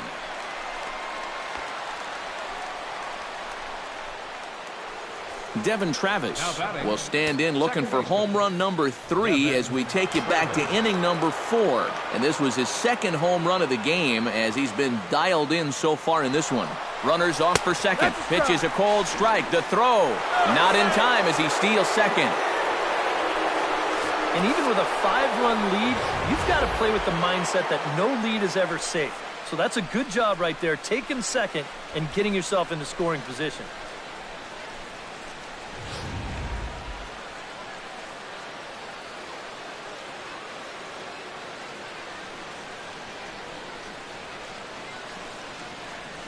And no swing, apparently. Ball 1.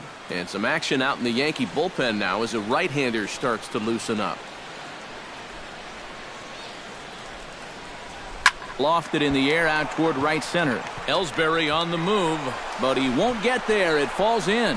They're going to extend their lead as the runner scores from second. It's an 8-2 game. Well, if you want to point fingers at who's to blame for this disaster, you're going to need both hands. In the pitching, the batting, the defense, the execution. Just draw a line through this one. This one's been an absolute disaster. Pitch is a cold strike. The throw. And he'll be tagged out at second base. Trying to get into scoring position, but instead the inning is over. A run on 2 hits here for Toronto. 7th inning stretch time now here in the Bronx. Tyler Austin will stand in again. He's flown out in each of his first 2 plate appearances thus far. Yeah, and he just needs to make a small adjustment and stay through the middle of the ball. Think about hitting a line drive right back up the middle. Number 31 will come in and pitch now. For the Blue Jays, number 31.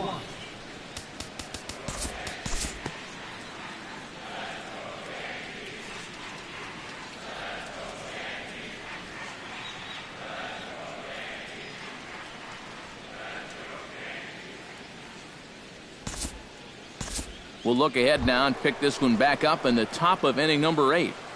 The batter, number 8. Digging in, Kendrys Morales. He singled his last time up.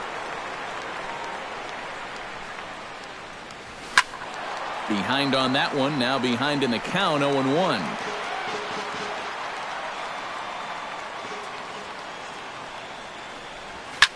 That's smoked, but right into the shift. Throw to first will get him easily, and the side is retired. So no runs, no hits, no errors, and no one left. Not too many more shots left. Home half of the 8th coming up. It's the Blue Jays 8 and the Yankees 2. Leading off the inning, Gary Sanchez. And they'll need him to get something going here. Well, you know, he's been on base twice in this one already, so let's see if he can do it again. Chase Headley will stand in now with 2 away, needing to really get something started here. And their chances of getting back into this ball game are growing dimmer by the batter. Jason Grilli will come in now working with a huge lead, so he'll just look to get some work in here.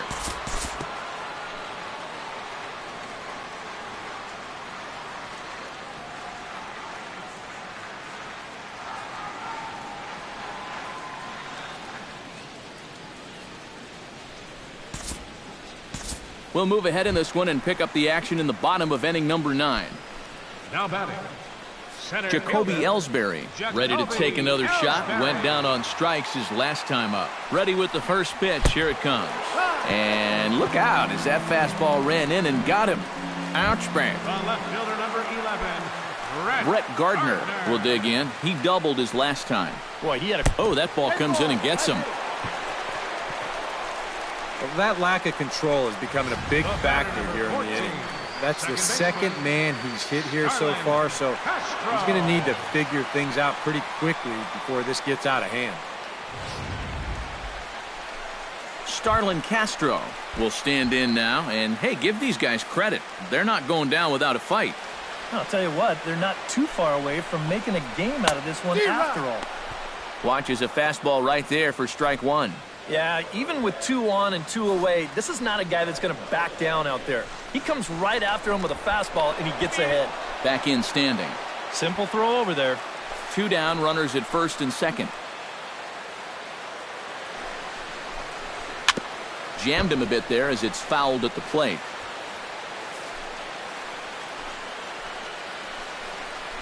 And he gets strike 3 called to end it here, and with that, this one is over. And you know what? I don't care who you're playing.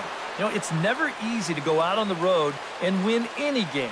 So that was a great effort by them in every phase of the game.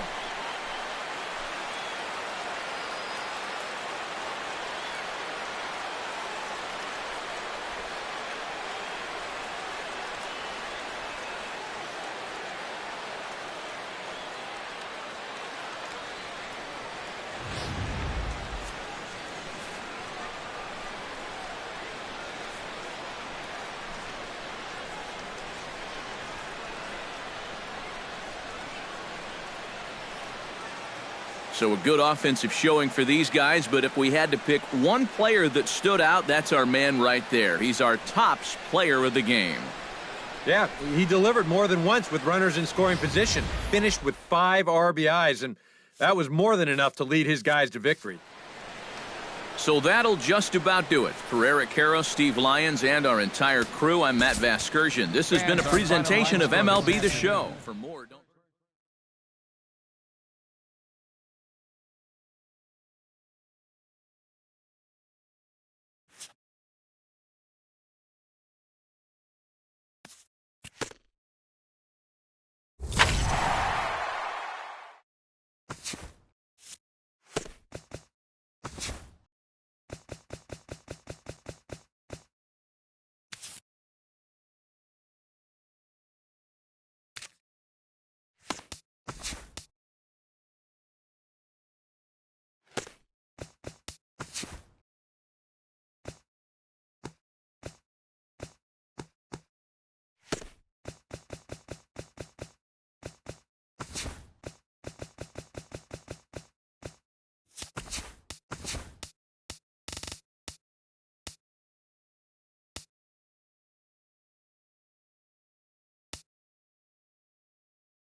It's time for baseball in the Bay Area as we welcome you to the O.co Coliseum in Oakland. Today, it's the second of this three-game series between the Texas Rangers and the Oakland A's.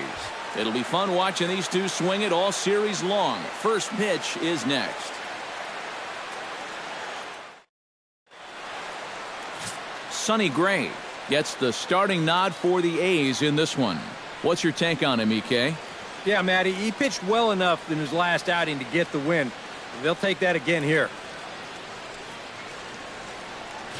Number 19 heads for the box, ready to lead this one off today. Leading off the afternoon for Texas, left fielder, number 19. Underway at the ballpark this afternoon as the first pitch is in there for strike one. Eric, these A's, as they begin play here this afternoon, they come in the midst of a stretch where they've dropped 6 of their last 9. Yeah, and the pitching really let them down last time. Too often their guys were falling behind and having to throw fastballs on 2-0 or 3-1. That'll catch up with you after a while.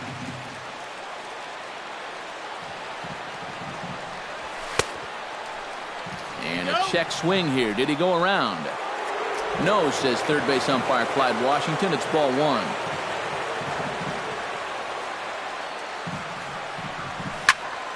Did a good job to shorten up and protect the plate, and he'll have another shot at it here. Gray's ready. 1-2 on its way. Hit hard on the ground to the right, and that is through into right field for a single. Well, that base hit is going to get his hit streak to 6 games now, so he's swinging it. Shin-Soo Choo will stand in for the first time now, and he'll do so as the 4th leading hitter in the American League. Well, I don't think this should be a surprise to anybody. Most people know he's one of the best hitters in baseball. First pitch on its way. Now a swing and a fly ball. Davis on the move. And taken in out there for the first out. A chance now to look at the batting order for the visiting Rangers. Steve, how do they lock up a series victory here on the road? Well, hopefully with the wind blowing out, you're not going to see too many guys in that lineup with their eyes too big thinking, oh my gosh, I'm just going to hit it out there into that wind. Stay focused, but if you get something up in the zone, drill it. A little tardy there. No balls and a strike. One of the things that makes him so tough to hit, the ability to put his pitches right on the black. Yeah, I mean, you watch the catcher's glove on some of these, and it literally does not move. That's how good his stuff is. A swinging bunt to the mound. And he won't even think about second as he'll flip on to first for the sure out. With a moment now, let's take a look now at how the A's will align themselves defensively. It's brought to us by Majestic. EK, what do you got? Well, guys, over at shortstop in this one, we'll see an arm that you don't see very often. He has a cannon. He's the type of guy, he can kick a ball, boot it, still pick it up, and get the runner at first.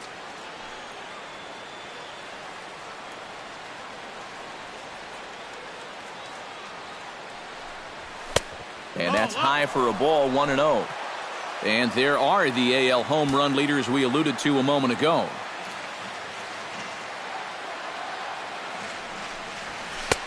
That's inside. 2-0. Looks like he's not going to see anything here. Yeah, I don't think so either. They gave him 2 shots to see if he'd go out of the zone to try to chase. And after that, I'm thinking they should just put him on. Look out. All over the place now. 3-0. But one thing he's shown so far, he's not afraid to work inside. Yeah, with that base open right now, he shouldn't have to be afraid. If you do hit him, big deal. Get the next guy. Swinging away, and now the count will be 3-1.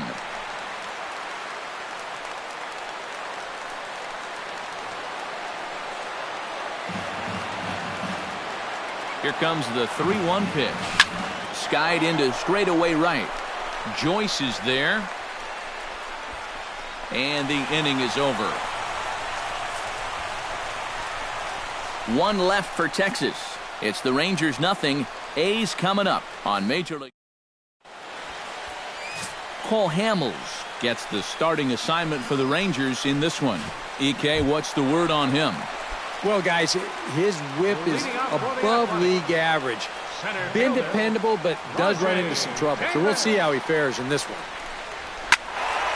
Behind on that one, now behind in the count,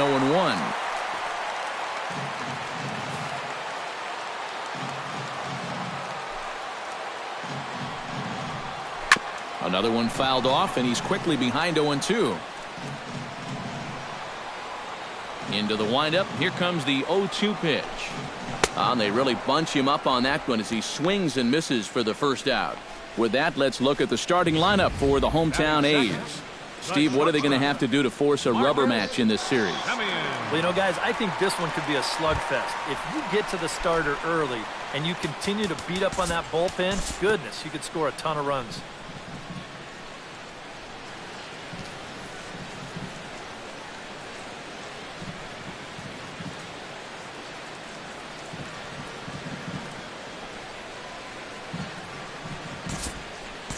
We'll move forward now to the bottom of inning number 2. Stepping in, Yonder Alonso, as he'll get his first opportunity in this one. Hamels comes set. Here's the first pitch. And there's the fastball by Hamels, good for strike 1. Eric, this Ranger ball club as they begin play. They've had it going the last 10 games. They're 7-3 over that stretch, including a win last time out. Yeah, and when you're playing good baseball, suddenly first place starts coming into clearer focus. They've really made up some ground here in this past week or so.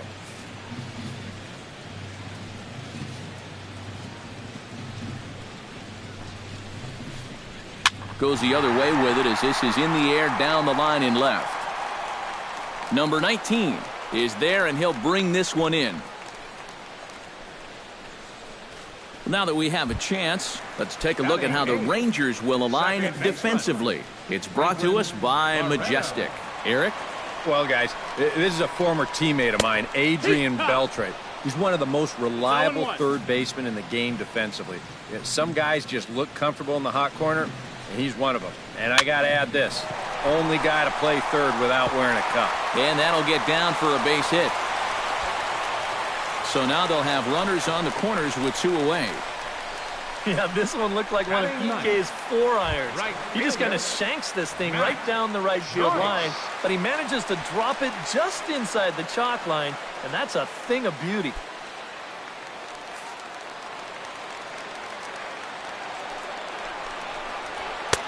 Down and away, 1 ball and no strikes. Well, this is the kind of situation where they came up short last night. They had opportunities, but they could never really cash them in, so you can bet they'd love to get something going on the board early here.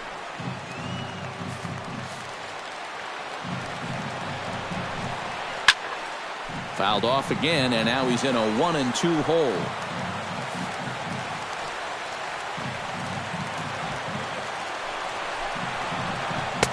To 2 balls and 2 strikes now.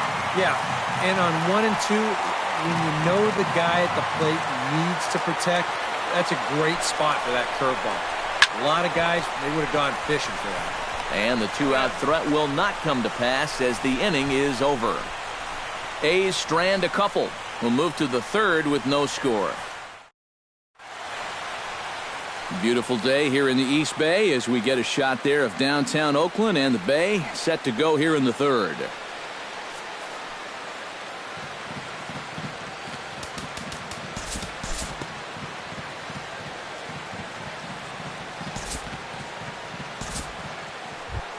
Number 19 stands in. The batter, number 19.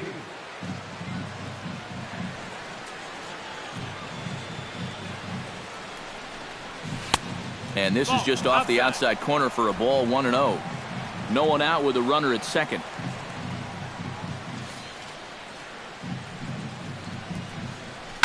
High in the air and deep to straightaway left. Davis going back. Gone!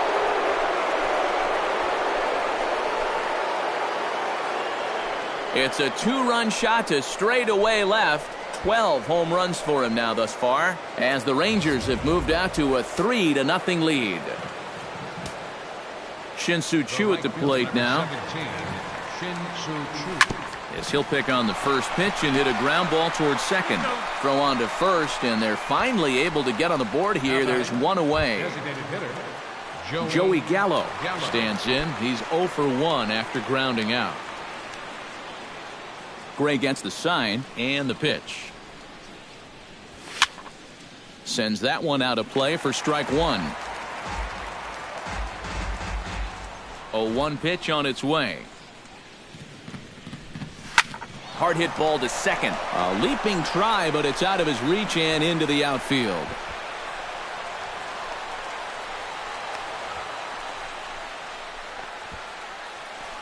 Well, you know you're talking about a nice streak when you get up over 10 games in a row, and now that's 11 for this guy, so he is feeling it.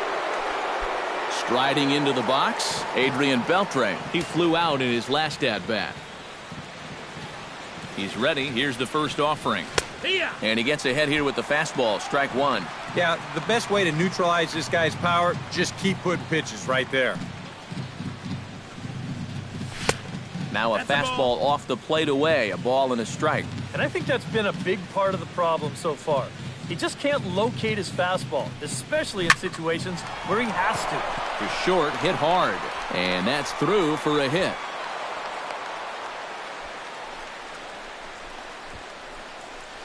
Well, you talk about being locked in at the plate right now. That is 10 straight games with a base hit now, and it's going to be a lot of fun to see how long he can keep this thing going.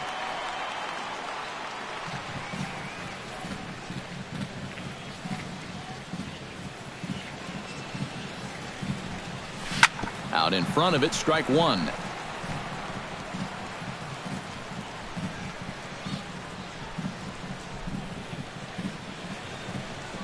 He's set. Here's the 0-1. And Napoli can't connect there as that's by him for strike two. This is the thing that's so impressive about this guy. He'll show you that good breaking ball, but then he'll run that fastball up the ladder at 92, 93. Now a fastball here that'll wisely lay off, and it's 1-2.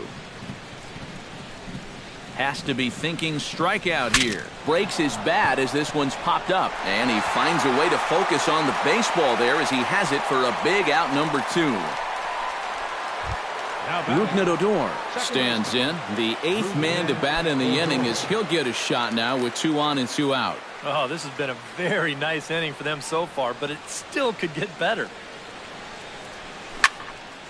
Into the seats, 0-1.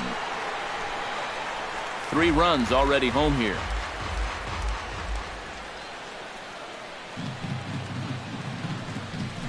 Drilled to the right side. And that's through into right field for a base hit.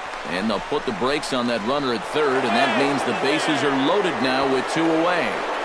Yeah, just a nice job of hitting that time. You can see he's got a strong top hand there, and he just hooks this one into the hole for a 2-out single.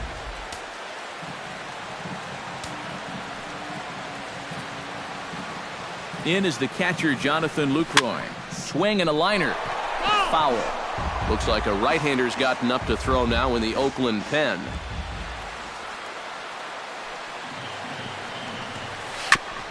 Gets on top of one here and chops it foul right at home plate.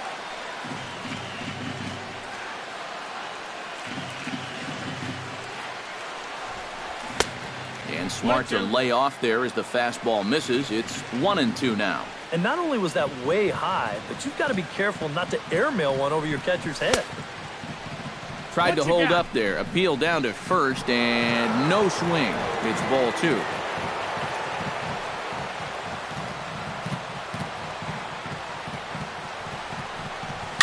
And here's a ball hit in the air.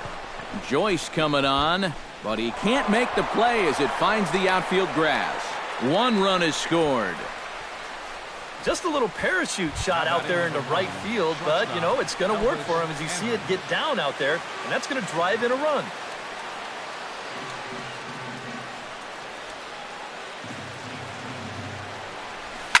Liner toward right center. And a dive, but he comes up empty, and this is big trouble now out in right center. The runner from second crosses the plate. It's cut off, so all 3 runners are in to score. Center fielder number 4. That is now 8 hits he's already allowed, and we haven't even made it out of the 3rd inning yet. I heard someone once say he's coming apart like a $39 suit out there. He better find his command fast. Jesse Hahn is going to come on to pitch here, and seeing as though it's just the 3rd inning, he may be asked to work for a while. Here's the first pitch to him. Carlos Gomez checks his swing here on the first pitch, and it's 1-0. That look says it all in the third base dugout. That's not the look of a guy who's going to be sleeping well tonight, is it? Swing and a miss, 1-1.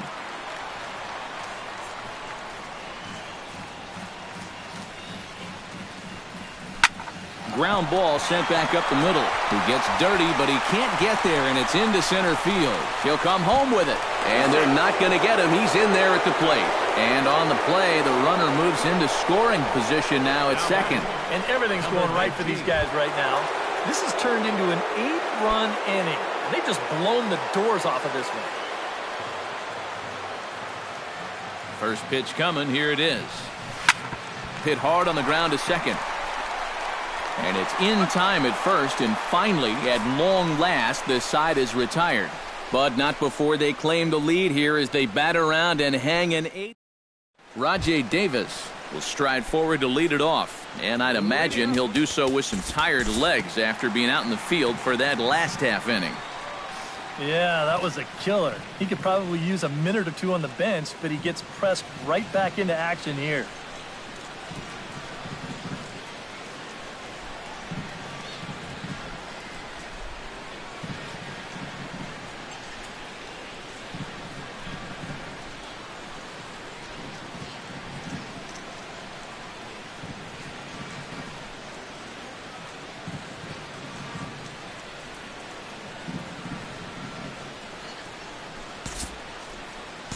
Time to join this one now in the bottom of inning number 5. Chris Davis will get a shot here in a bases-loaded situation, and you'd have to say they've got the right man for the job up here. Yeah, team leader in RBIs. He's got a shot to push that lead out even further if he could come through here.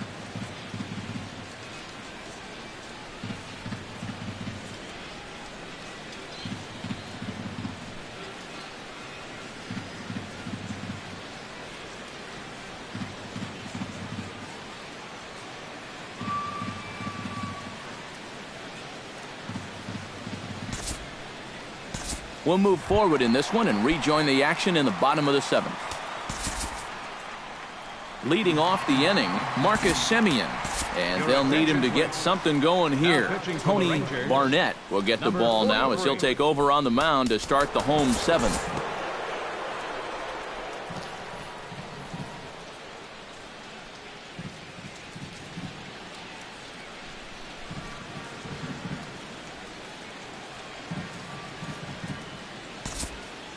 We'll look ahead now and pick this one back up in the top of inning number 8. Number 19 will stride in, but first we take you back to the 3rd as you take another look here at his 2-run homer that had him rolling early on.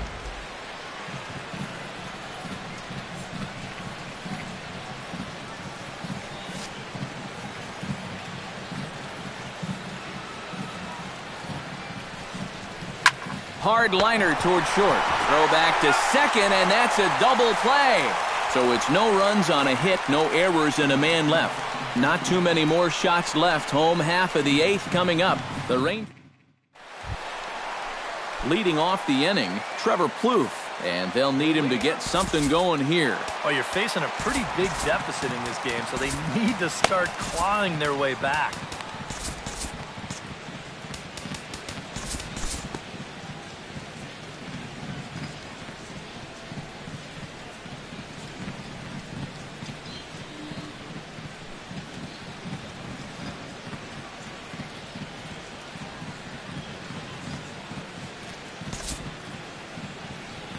We'll move ahead in this one and pick up the action in the bottom of inning number 9. Now batting, Ryan Healy ready for another at-bat now. He's 2 for 3 so far.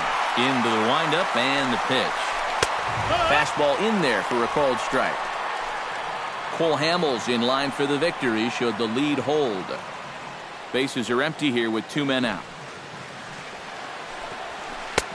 Curveball close, but it's 1-1.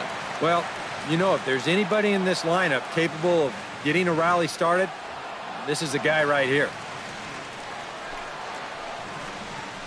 And that's cut on and missed, so now the A's are down to their final strike of the ball game.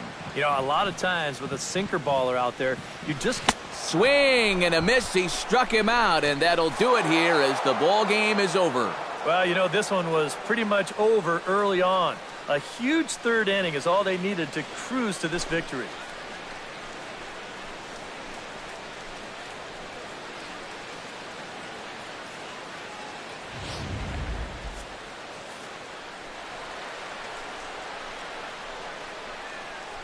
And guys, the Rangers were led this afternoon by the exploits of this man, Elvis Andrus. He's our tops player of the game. Yeah, he came through when it mattered. Wound up driving in 3 runs. And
summertime by the bay, AT&T Park in San Francisco. Tonight, Game 2 of this 3-game weekend series between the Colorado Rockies and the San Francisco Giants. Which of these two will prevail? Next on the show.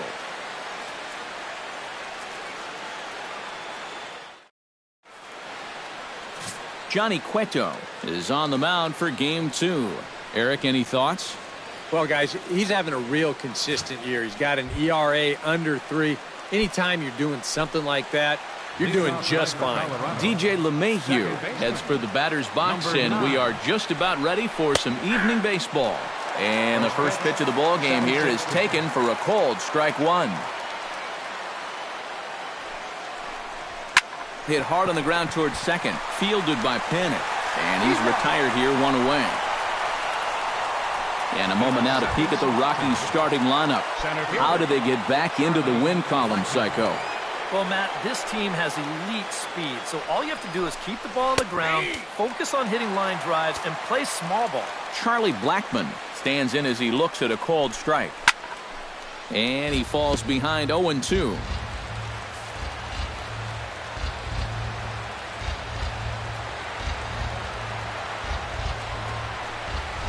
Swung on and chopped toward the hole.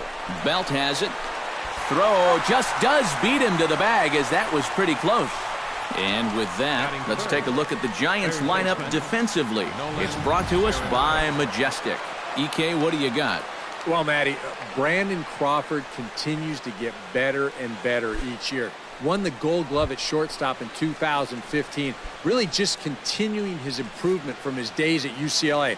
And also, he's got some of the best hair in all the game. Drilled down the line. And the inning will continue as that's through for a 2-out hit.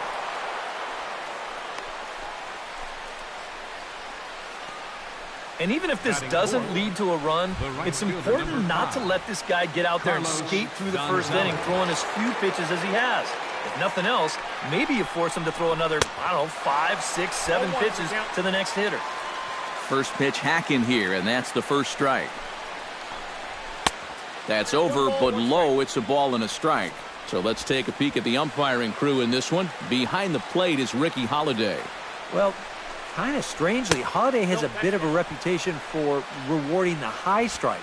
And that can really upset the hitter sometimes because the pitcher isn't usually trying to throw it there. So we'll see if any of that shows up. That's going to even up the count at 2-2. A runner on first with 2 away.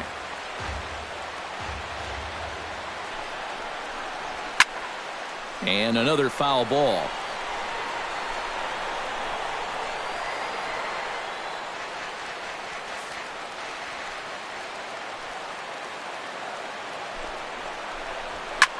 This is hit high and deep out to left. Parker ranging back. Now a leaping effort at the wall, but he comes up empty. This one is gone. Home run.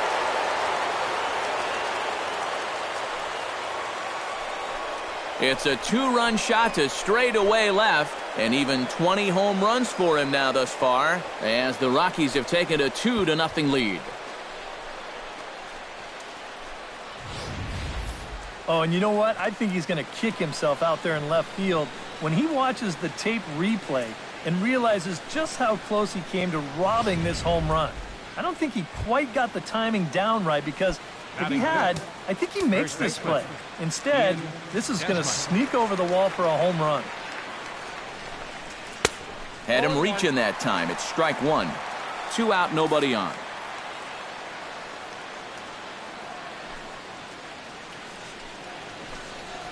Grounded down the third baseline. And a close play at first, but he's called out and the side is retired. But the Rockies push across 2, both coming on this 2-run home run. Home half of the first coming up from McCovey Cove. It's now 2-0 Colorado. Tyler Chapman will be on the bump for Game 2 of the series. EK, what do you got? Yeah, guys, in his last start, he gave us the 5 and dive. Didn't get a decision. He'll be looking to go a little deeper in this one and hopefully end up with a win.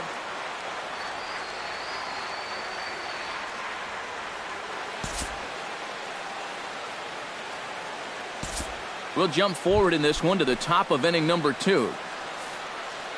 Batting seventh, Into the box, Trevor Story. He'll get to take his first cuts here. Cut fastball taken for strike 1.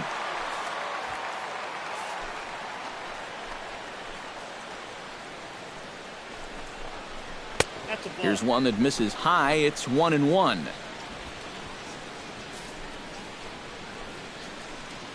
Cueto pauses. Here's the 1-1. And he comes back with a fastball. 1-2 now. Well, that one's at 94, so the velocity's good right now. Tried to shoot the corner and he missed it. 2-2. That's a good location for that cutter with 2 strikes.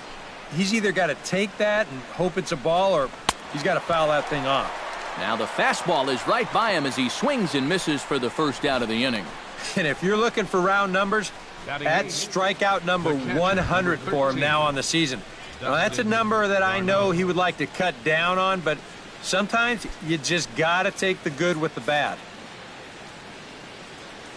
First delivery to him on the way. And he starts the number 8 hitter with a strike. 0-1.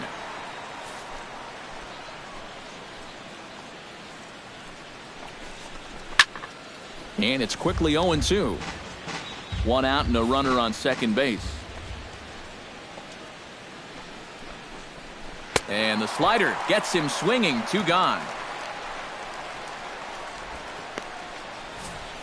Well, here's just a classic sequence here as we check it out again on Show Track. A couple of good pitches here to get him ahead 0-2. And then knowing that a hitter's got to protect the outer half when you're down in the count, they turn to the slider that starts in the zone, then breaks out of the zone, and he just can't hold up. Standing in now, Tyler Chapman, as he'll take strike 1 on the inside corner. You know, it's just so tough to pick out a pitch that you want against a guy like this. Everything he throws is either on a corner or moving like crazy. He's not the kind of guy that's going to give you a lot of options up there to hit. Got him swinging, and that will end the inning. Rockies strand 1. They lead it 2-1.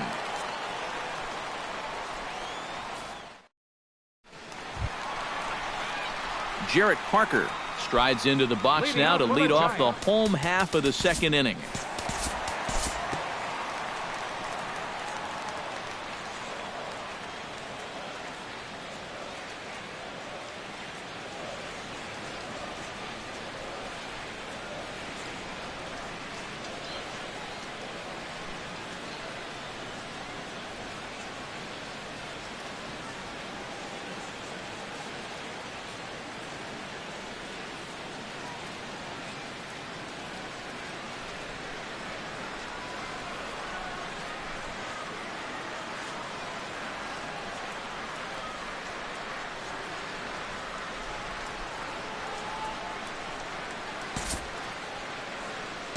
Time to pick this one up now in the top of inning number 5.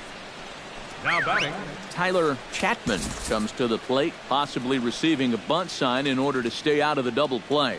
Yeah, and everybody's got a different opinion on this situation. But in reality, it really comes down to how the pitcher is with the bat in his hands and what he can do. And they'll try and play for 1 here as he gets this one down. Only plays to first, so the pitcher does his job as it's a successful sacrifice. You know, in this situation, some people may say, with 1 out, why not just let him swing away? You know why you don't let him swing away? Because he's a pitcher, that's why. All you can hope for is for him to go up there and make a productive out, and that's what he did. A couple of righties starting to loosen now in the bullpen. DJ LeMahieu stands in for the 3rd time now as he takes a look at a ball. It's 1-0.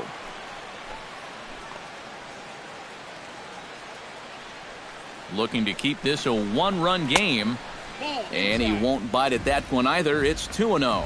This is a guy whose numbers are on the rise, and this is a big reason why. 2 close pitches, 2 good takes, and now he's in a great hitter's count, 2-0. And he'll lay the fastball in here to get the count back to 2-1.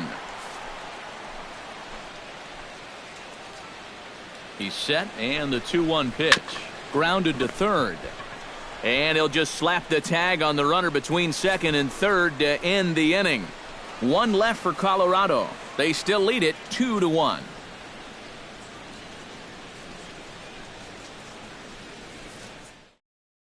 Brandon Crawford will stand in to start things out here in the home half of the fifth. And you get the sense, Steve, that this crowd's been pretty well taken out of the ballgame to this point. Yeah, they pretty much had to sit on their hands all afternoon. Not a lot to get excited about so far. And I think that's a credit to that man out there on the mound. He's cut right through this lineup for the first 4 innings. So striding in, Joe Panik, as he's got a chance to tie this ball game up with that equalizing run just 90 feet away at third. Throw over to the bag and a dive, but he's back. Keeping an eye on him.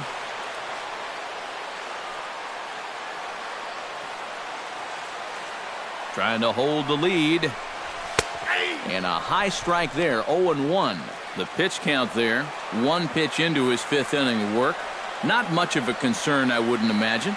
Yeah, it shouldn't be. He hasn't had any real overtack. Well, the play's been made, and that retires the side. Giants leave a couple. They still trail it here 2-1. Charlie Blackmon will lead things off for Colorado as they look to get something started in their half of the 6th.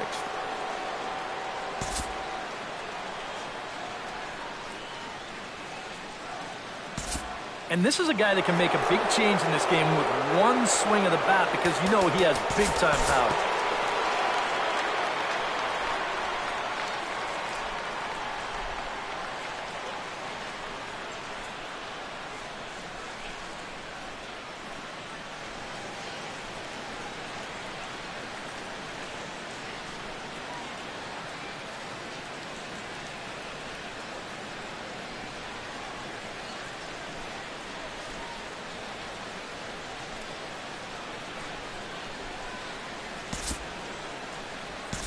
We'll move forward in this one and rejoin the action in the bottom of the 7th. Joe Panik will stand in now in what could be a real make-or-break situation. And you think at this point you have to get something out of this inning. The further you get into that bullpen, the tougher it's going to be to claw back from this deficit. And he gets ahead here with the fastball, strike 1. Off the plate, 1 ball, 1 strike.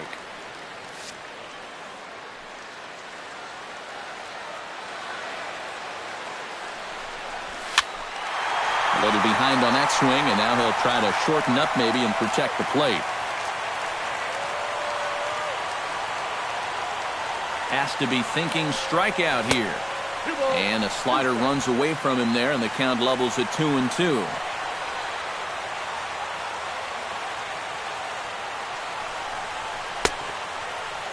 And he tried to hold up that time. We'll get an appeal down to third, and no swing. It's ball 3. Crowd gets up for the 3-2. Here's a line drive into left center. Will that get the job done? It's a base hit. And he'll make it back to third safely and be content just to advance the 90 feet. 3 hits now in the inning. He's pretty fortunate this one doesn't score a run, and that's going to load the bases now with 2 away. So it might take a 4th hit here to put something on the board. Buster Posey will stand in now in one of the bigger at-bats of the ballgame to this point, as he'll do so with the bases loaded. And that key hit, it still hasn't shown up yet. And like you say, you've got the bases loaded. You just wonder how many more of these opportunities are you going to get?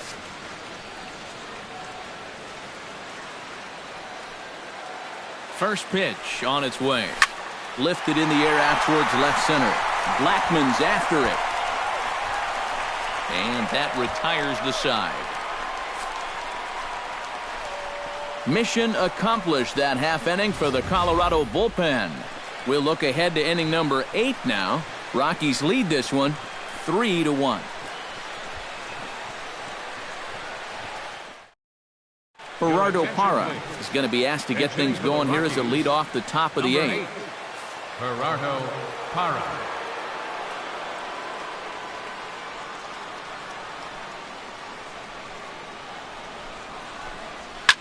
Hit hard to the right side. Panik is there. Throw on to first in time, so the leadoff man is set down to open up inning number 8. The batter, number 9, second baseman DJ LeMahieu gets another crack right here. He's got a hit in 3 tries to this point. He's ready. Here's the first offering. Gets a small piece near the plate. Foul ball, however, strike 1. 0-1 count. Here it comes. Another one fouled off, and he's quickly behind 0-2. 0-2, here it comes. Hit to third. To his right, Arroyo. On to first, and he's breezing through the 8th here with 2 quick outs. Up next for Colorado. Stepping in, Charlie Blackmon. He'll look to bounce back after striking out his last time up. Yeah, and he went down in flames, too. Got him on just 3 pitches. Hit to first. Fielded cleanly by Belt. And he'll step on the bag himself, and the inning is over. 1-2-3 go the Rockies, but they hang on to a 3-1 lead. Jake McGee is on out of the bullpen now as he'll take over to start the bottom of the 8th. Brandon Belt will stand in to lead off the inning. Middle third of the lineup, 4, 5, and 6 as they try to get something going. And this whole lineup's been pretty quiet all game long. Just the 1 run. That's it.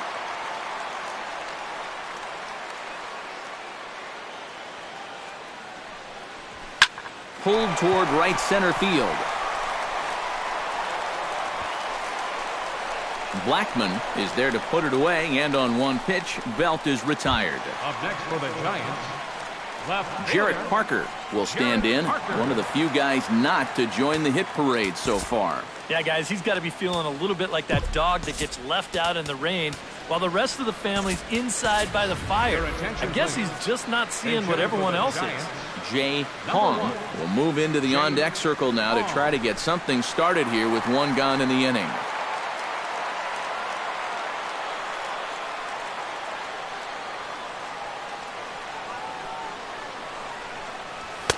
And he lays off there, 1-0. Well, you know, if there's anybody in this lineup capable of getting a rally started, this is the guy right here.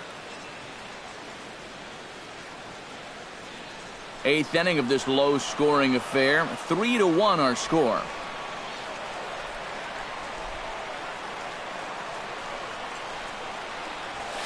Nope. 2-0 now. 2 really close pitches to kick off this at-bat. Normally this guy would be all over him, but he's shown some discipline here with 2 good takes. Swing, line, drive. That's going to be trouble. Around first, heading for second now. And he'll cruise into the bag at second with a 1-out double. The batter. So a pivotal moment here, and digging in now, Christian Arroyo. But a single here could reduce the deficit to only 1. Yeah, you know, sometimes guys get caught up in thinking about being the big hero. The key here, though, is just keep it simple. See the ball, hit the ball. Usually the best results come with that mindset. Now time is barked out by the home plate umpire.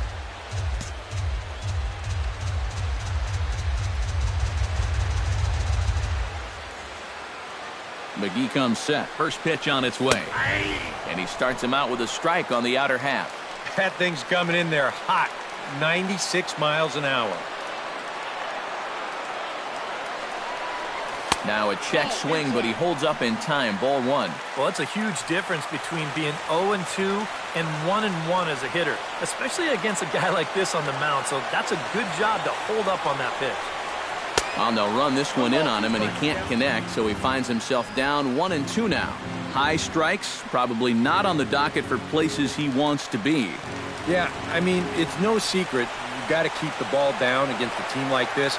If you go up every once in a while with a fastball, you'll be fine, but you're not going to last too long if you make a habit of working up there with your secondary pitches.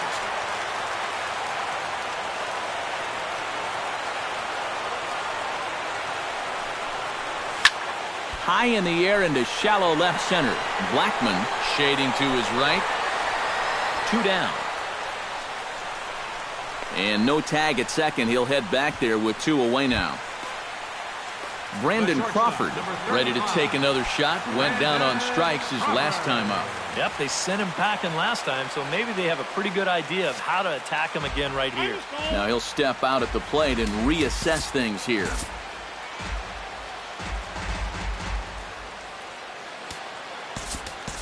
Eduardo Nunez will come on to pinch hit here in a big spot. Number 10, Eduardo Nunez.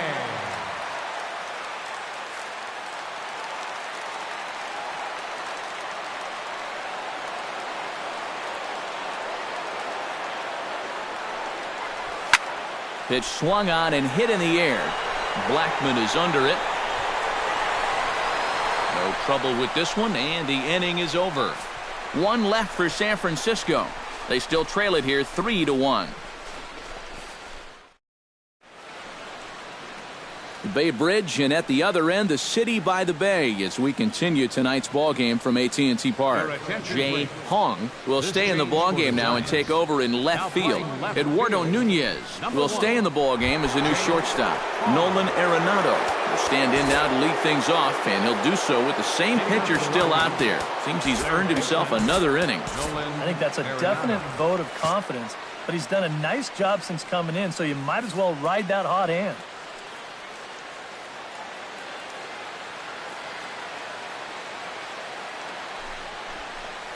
Ninth inning underway now as the first pitch is taken for a cold strike.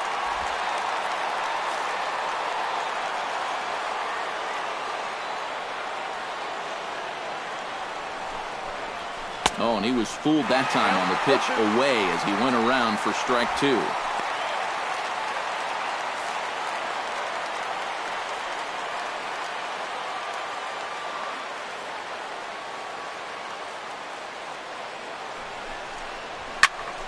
Out in front of that one, but he stays alive and will do it again on 0-2.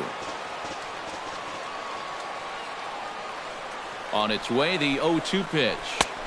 Lays off that time, and it's 1-2.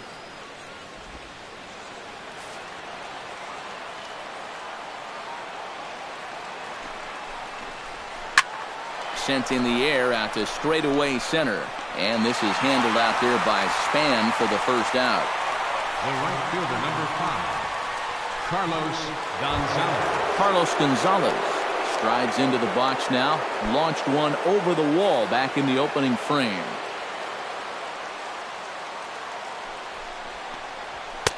There's a fastball to start him off, but that misses for ball one.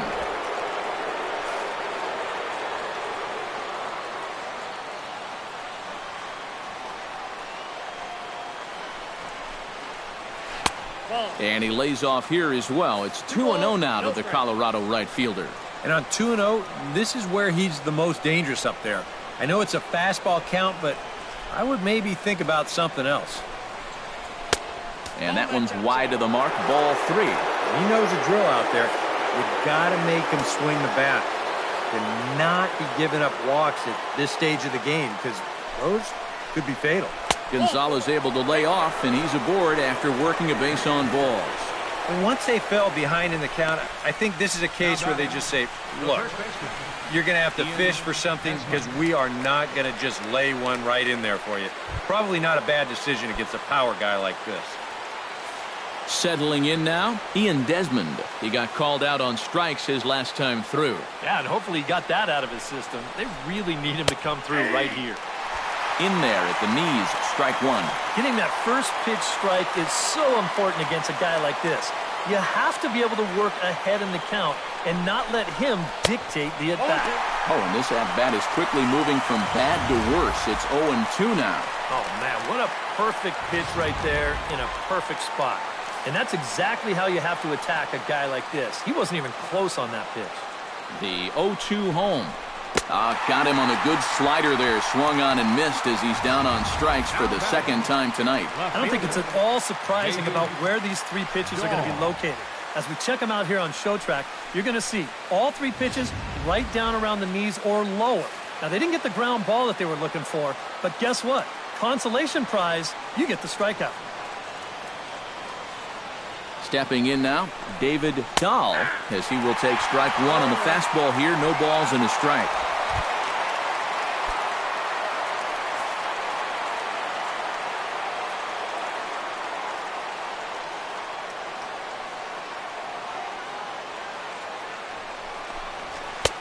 That's in there, and he's deep in the hole now, 0-2.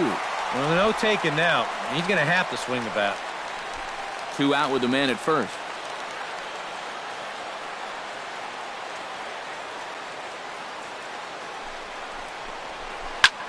hit hard on the ground to second. Throw on to first gets him, and the side is retired. Rockies strand one, and it's still 3-1.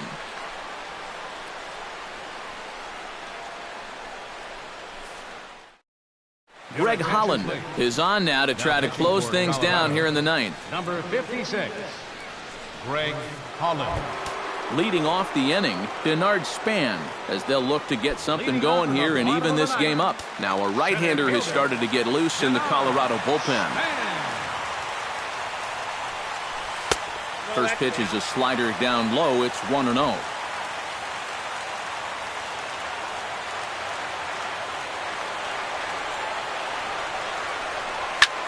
And this ball is crushed deep down the right field line.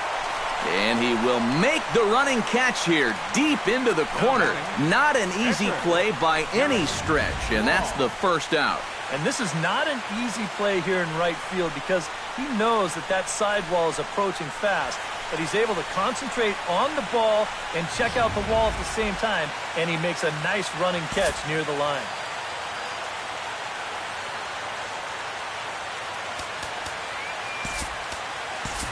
Madison Bumgarner will move into the on-deck circle now to try to get something started here with one gone in the inning.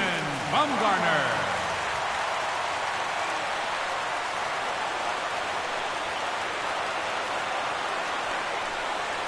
It's sharply toward third, but a quick glove at third, and there are two gone. The right fielder, number 8, Hunter Pence. Hunter Pence makes his way to the plate, needing to make something happen. They're down to their final out in the ninth inning. That's not looking too good for him anymore, but you know what? There's no clock in this sport, and that's for good reason. You've got to fight for all 27 outs. And another base hit. He's 4 for 5 in this game. Yeah, this fastball gets on him pretty quick at 96 miles an hour, and he does just about all you can do with it, and that's take it the other way for a base hit.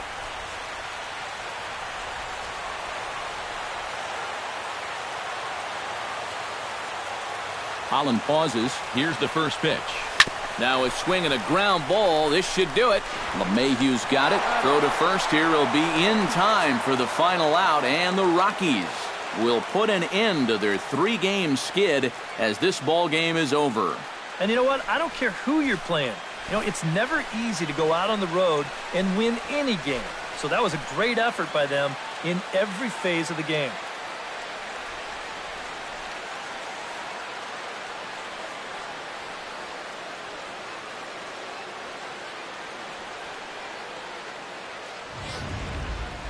This one, definitely a low-scoring affair as we get one last look at our final line score.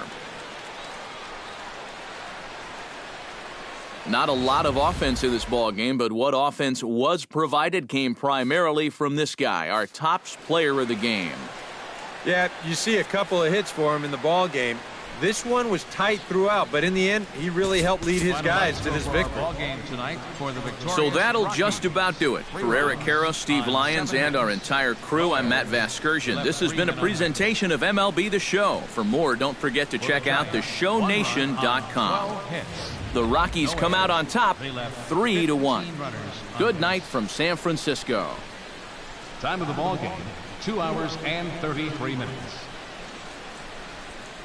Tonight's paid attendance, 41,503.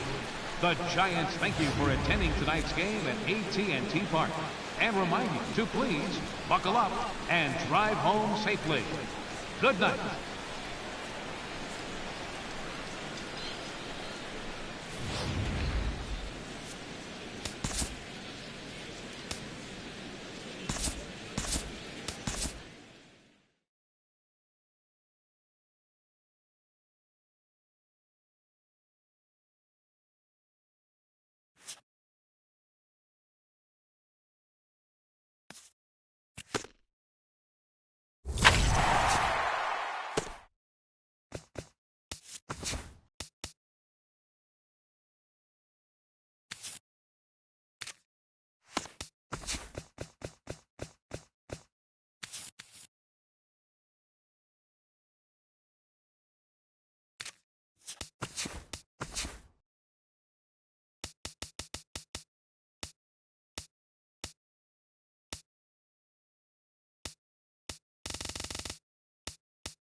With the Gateway Arch welcoming us in the background, a look at Busch Stadium in St. Louis. Today, it's the second of this 3-game series between the Seattle Mariners and the St. Louis Cardinals. These two should provide some big-time fireworks. First pitch is coming up.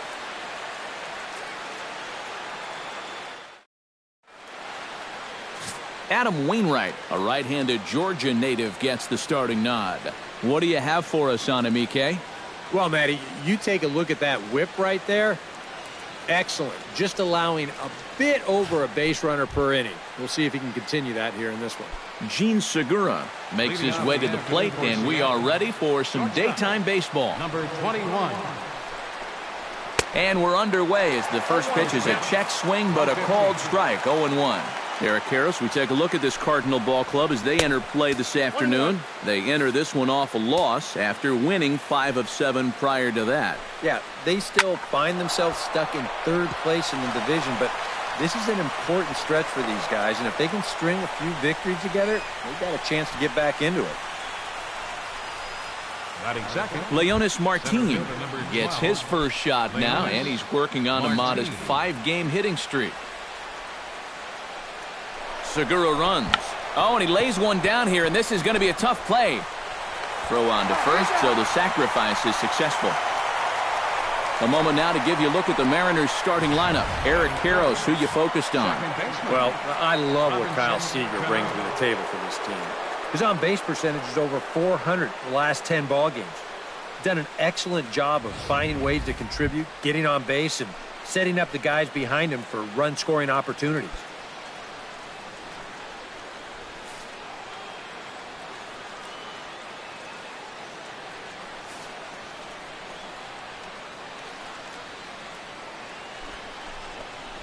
The second baseman, Robinson Cano, comes on with one away as he looks at a ball. It's 1-0.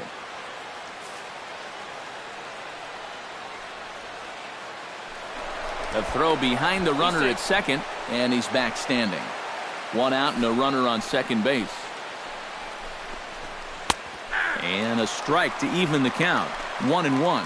Yeah, showing no fear there. He put the pitch right at the letters away, but that guy didn't want any part of it. And this one's up around the eyes, 2-1. Yeah, and on 2-1 right now, you gotta figure this guy's wound up for the fastball here. Maybe you come with the breaking ball here out of the zone and hope he goes after it. Fastball, strike 3 called as he couldn't pull the trigger, and there are 2 away. And with that, a look at the defense for the St. Louis Cardinals. It's brought to us by Majestic. Eric, what do we need to know? Well, guys, we've got a gold glover behind the plate. How that helps the ball club, you can throw balls in the dirt as a pitcher, cuts down the running game, really impacts the game defensively. Nelson Cruz started to go around, but it's a called strike, 0-1. Wainwright comes set. Here he comes, 0-1. A little quick on that swing, and he finds himself behind 0-2. Here it comes on 0-2. And a breaking ball in the dirt that time for a ball. Still no fastballs in the at-bat. It's been all off speed. That's definitely by design. He's such a good fastball hitter. You don't want to give in to his strength. Set to deal on a ball and 2 strikes. Strike 3 called, and the inning is over. Back-to-back strikeouts keep him out of danger. More of the... Hisashi Iwakuma gets the ball for Seattle in this one. Eric, any thoughts? Well, guys, one of the areas where he's fared real well, when he gets into jams, he's able to get out of it. He has not allowed a lot of hits when guys are out in scoring position. He'll hope to continue that here in this one. Try to bunt his way on base here, but this will roll foul. 0-1 pitch on its way. High fly ball out to straightaway center. Martin is under it. 1 down. Now a moment here in St. Louis to look at the Cardinals starting lineup. Eric, who should we keep an eye on? Well, I love what Matt Carpenter brings to the table for this team. I think he does a great job of taking what's given to him Never tries to do too much. Knows how to extend an at-bat and get the pitch he's looking for.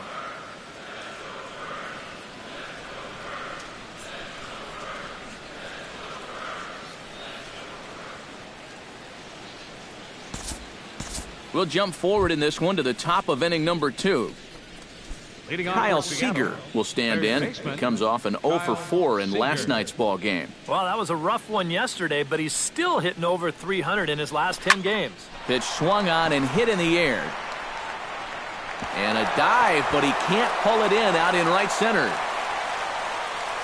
Around second. He'll try for third. And he'll get there as he legs out the leadoff triple.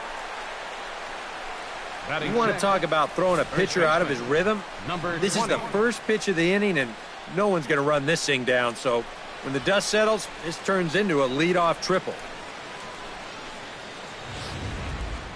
Number 20 comes forward for his first try at the plate, and you have to think something's got to give. Clearly not going his way of late.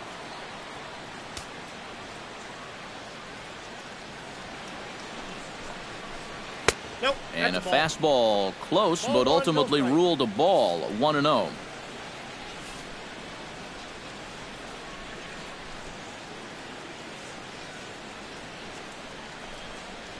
Now a good pitch on the inside part of the plate ties him up, and it's 1-1.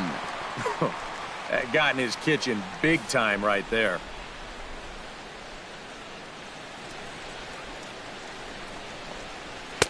That's on the corner to put him behind now. 1-2. Runner at third here, nobody out. Hit on the ground down the first baseline, but this is a foul ball as the count holds steady at 1-2. Left field and deep. Grichuk ranging back, but he won't get there. It falls in. They'll cash in here as the run is in to score from third. It's now a 2-1 ball game. Well, he gives this ball a pretty good ride. No shot to get this one, as it's going to wind up hitting on the track and one hop in the wall out there. He's going to wind up pulling into second with an RBI double.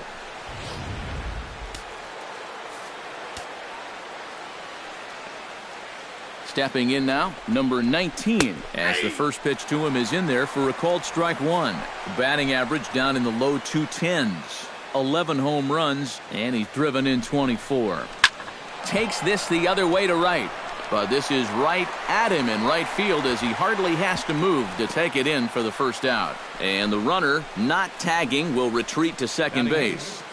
The catcher, number 3. Mike Zunino will stand in for the first time now, and he's got that average up over the 300 mark to begin play. And that is huge for him, too. This is a contract year for him, so he'd love to take those great numbers straight to the negotiating table. And he starts him out with a strike on the outer half. And he misses with it, 1-1.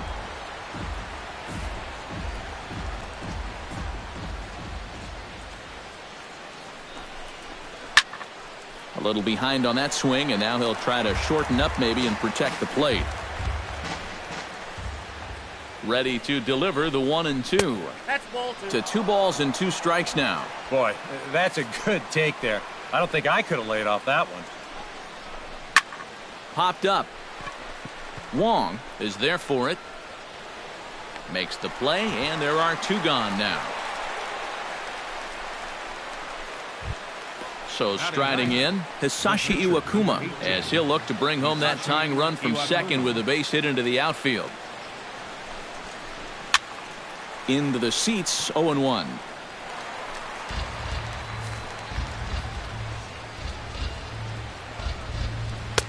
Oh, and he's really getting the better of him now. It's strike 2. Boy, tough enough to be an American League pitcher swinging the bat as it is. How about having to deal with pitches like that? One word, Matty, unfair. Runner in scoring position at second with 2 down. Got him swinging, and that will end the inning. Colton Wong strides into the box now to lead off the home half of the second inning.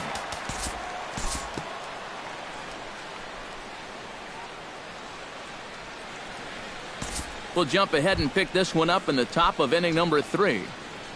Leading off for the Mariners, Gene Segura is into the box as we are all set to begin the third.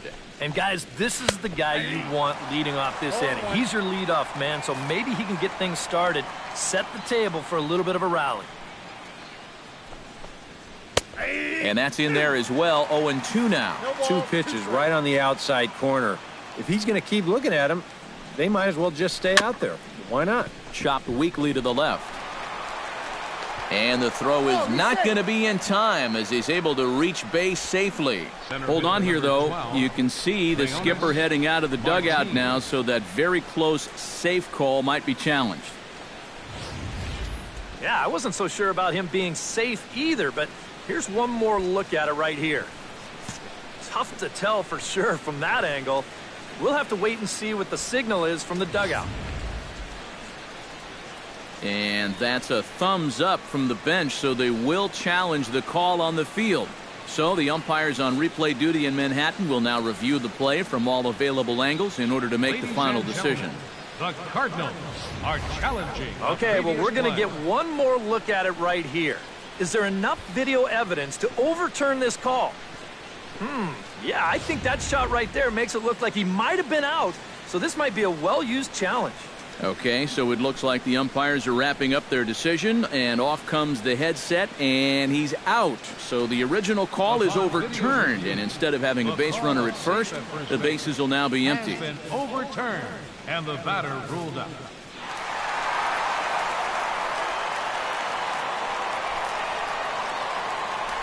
Here's Leonys Martin. As he'll take a look at a pitch too low, it's ball 1.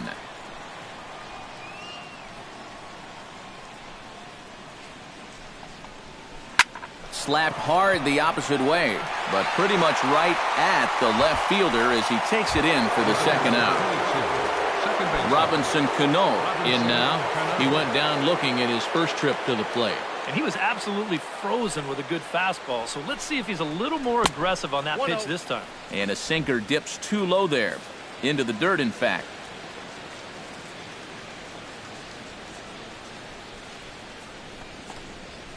Line to the right side. Piscotty is under it, and he makes the catch for out number 3. Dexter Fowler will be the one to lead it off when we come back. It's the Cardinals. And there is Dexter Fowler. He'll lead things off here in this one-run contest.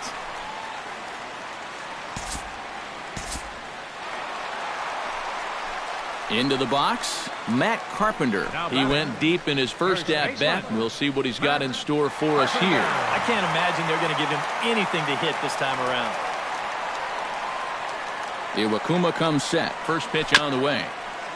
Chop foul at the plate, strike 1.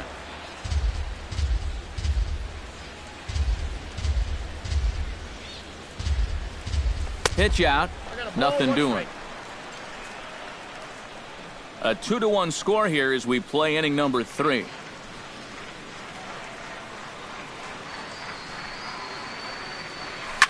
Grounded to the right. There's Cano.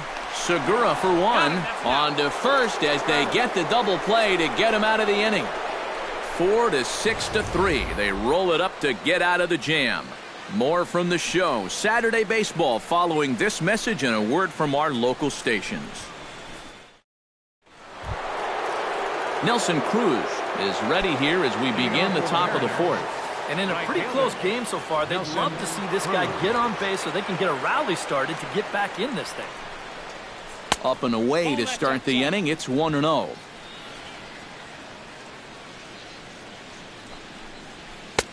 That's inside. 2-0. And down by a run, a leadoff walk would certainly help the cause. He's got to shrink that strike. Oh, hang on now. This ball is smoked to right, and I don't think this one's coming back. No chance. It's gone.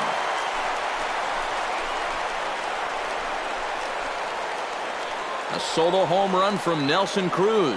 Number 302 career, as the Mariners have come back to tie things at 2.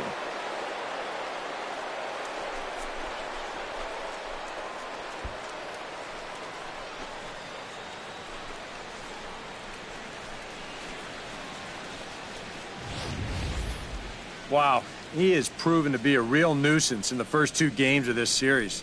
A home run in last night's ball game, and now another one here.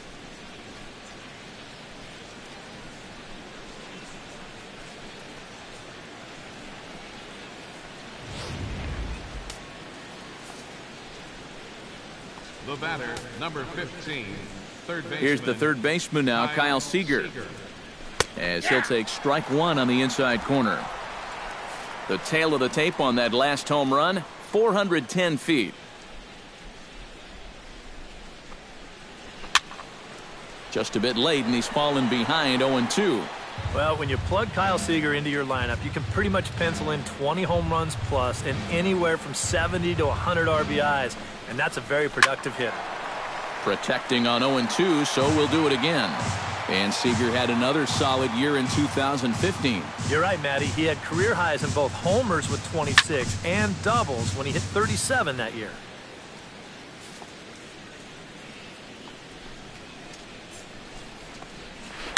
Chop foul at the plate, and he stays alive, still 0-2.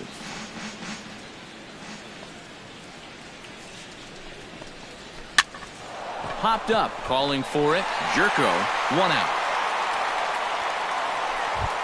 Number 20 digs in with 1 run in and 1 gone in the inning.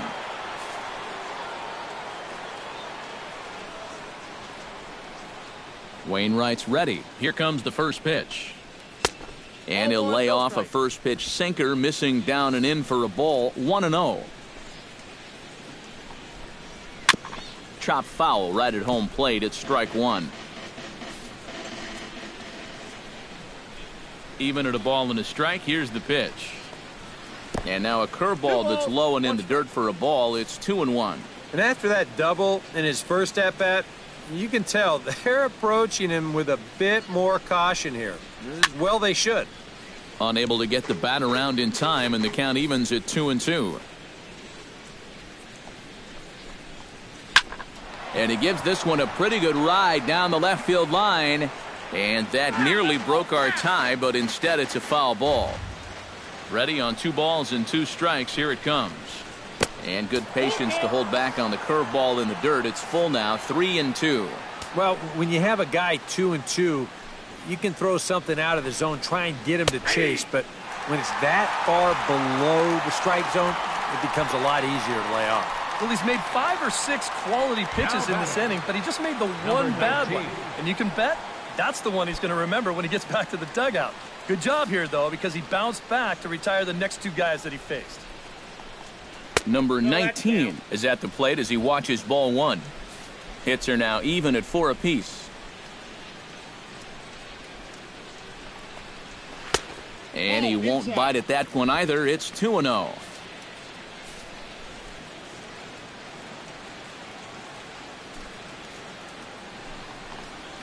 In the dirt, it's 3-0 now. You figure he's taken now on the 3-ball count. Maybe even taken 2. Looking to avoid his first walk.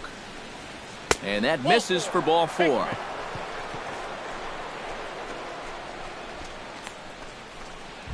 The catcher, Mike Zunino in now, hopped out in his first trip. Yeah, he just uppercut a fastball. That top hand kind of dragged through the zone, which caused the bat head to drop a little bit. Sinker to open the AB in there for strike 1. And that's up in the zone a bit, but a called strike. 0-2. Well, no taking now. He's going to have to swing the bat. Out in front of that one, but he stays alive and will do it again on 0-2. The 0-2 delivery. Good job to spoil that one away, and he stays alive.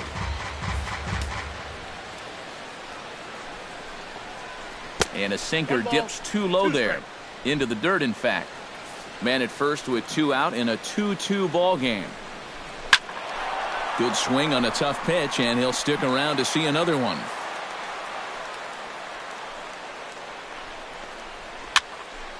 And another foul ball. A ball and 2 strikes. Here's the pitch. They try to come in with the fastball, but it's too far in, and it's even at 2-2. And you know what, guys? This is a big league battle going on right now. Got him looking, and that'll do it. The inning is over. So 1 run on 1 hit, no errors, and a runner left. Rendell Grichuk is set to lead us off in the home half of the 4th inning.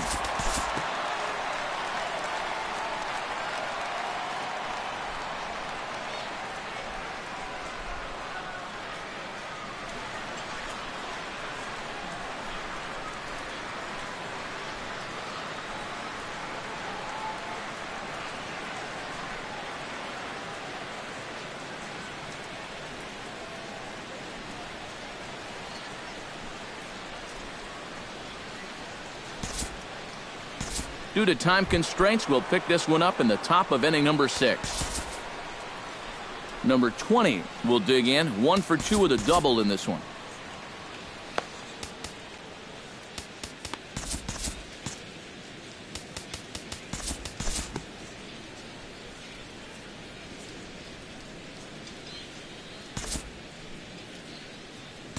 We'll join this one here in the bottom of the 6th, already in progress.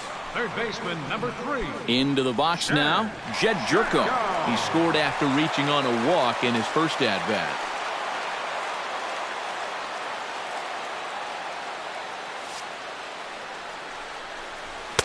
And this is up and in, ball 1. And that fastball of his definitely catches your attention. I mean, especially when it's on the inner half. Chased a bad one there, 1-1. Yeah, and you know, this is a spot where you just have to make him bring the ball down. It's very difficult to do anything positive when it's up that high. 1-1, here it is. Inside corner, called as strike 1 and 2. Yeah, you know, they've been going hard in, but with the count the way it is right now, this opens up a whole lot more options. Hot shot on the ground to short. Segura has it. Cano for 1. On to first, and they turn the double play. Now batting, Stephen Piscotty stands in. Was locked up on strike 3 in his last trip. Yeah, and hopefully he got that out of his system. They really need him to come through right here. First offering on its way. And he'll try to check his swing here, but he'll have no such luck. It's strike 1. And even after the double play, you can still make something out of this inning with a simple base hit here. And down in the Mariner bullpen, it looks like a right-hander's up to throw. Line drive to left. And a dive in left, but he can't get it. It'll get by him toward the wall. And they'll extend their lead even further as the run's in to score from third. It's 5-2. second base. I think this is a bad angle to the ball, and let's just say not so great a decision to dive. He should have gotten to this ball, but instead he winds up playing this one into extra bases.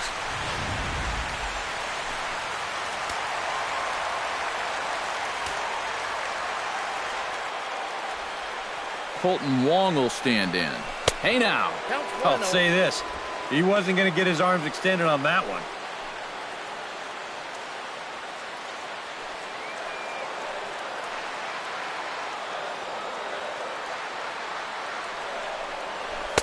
Runs outside, so it goes to 2-0 now. Yeah, he's got an open base here.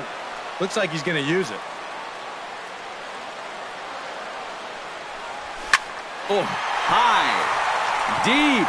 That is a moonshot, folks. A long home run.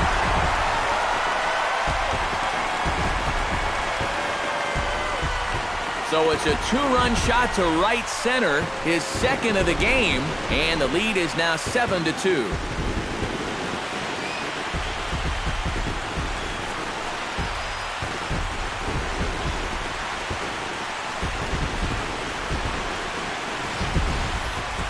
That pitcher's got to be thinking, how can I throw a pitch like that in this situation?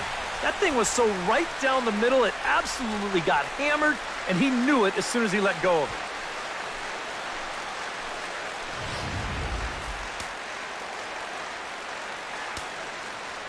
Now batting, number 4.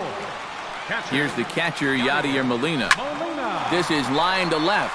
Number 19 is going to have room out there as he puts this away to retire the side. Another good inning for the Cardinals as the usual sea of red love what they're seeing. On to the back. Number 19 will dig in. 0 for 1 in the ball game. For the Mariners, left fielder.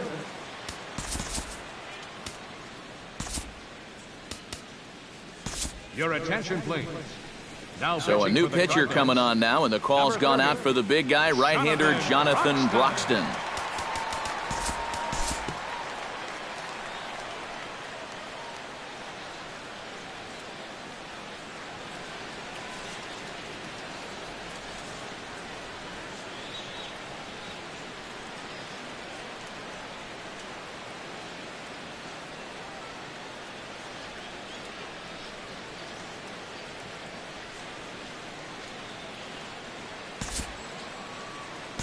Time to jump ahead to the bottom of inning number 8 now.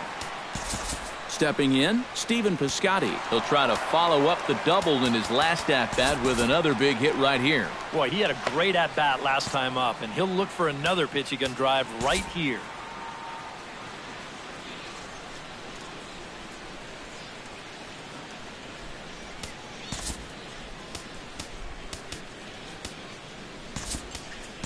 Tommy Pham is going to grab a bat here as he looks to try to set the table in the bottom of the 8th as they look for some insurance.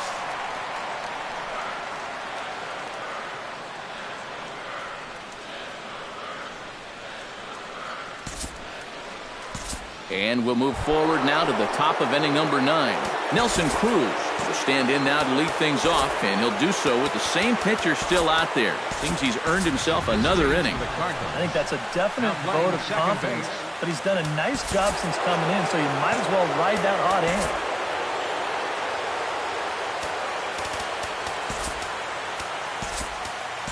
Carson Kelly is also into the ballgame as he'll likely go the rest of the way behind the plate.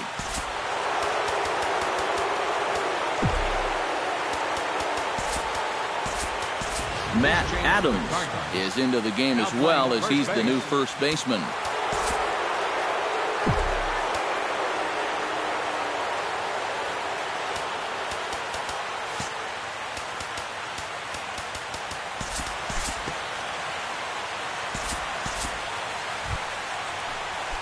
Kyle Seager ready to take another shot. Went down on strikes his last time up.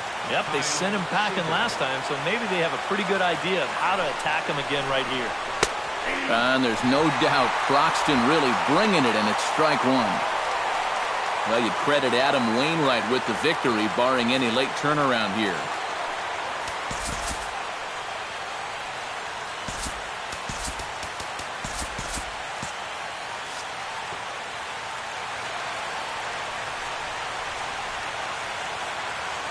Broxton sets. Here's the 0-1. There's a fastball pretty close that time, but ruled a ball 1-1.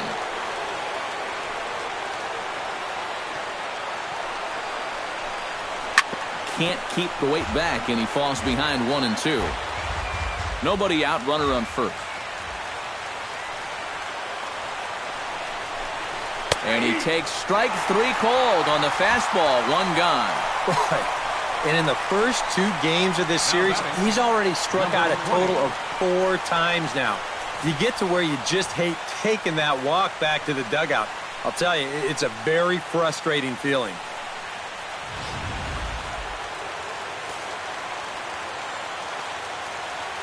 Into the box now, number 20, as he'll swing and miss at a first pitch slider at strike 1. Doing a good job right there of tying him up inside. Got in on his hands that time before he could get that barrel through the zone. And he falls behind 0-2.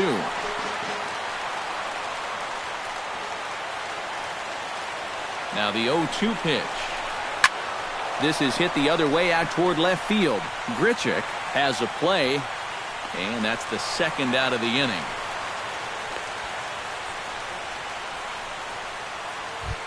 Number 19 makes his way to the plate, needing to make something happen. They're down to their final out in the 9th inning. Yeah, it's not looking too good for him anymore, but you know what? There's no clock in this sport, and that's for good reason. You've got to fight for all 27 outs. Trevor Rosenthal will get the call here as he'll try to work the final third of an inning in the top of inning number 9. Off-speed pitch in the dirt as he takes it for a ball.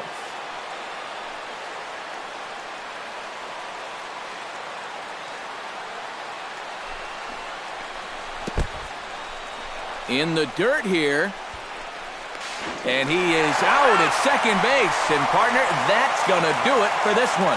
Yeah, and you know this home crowd is going to get to drive home happy as their guys come through with a very good win.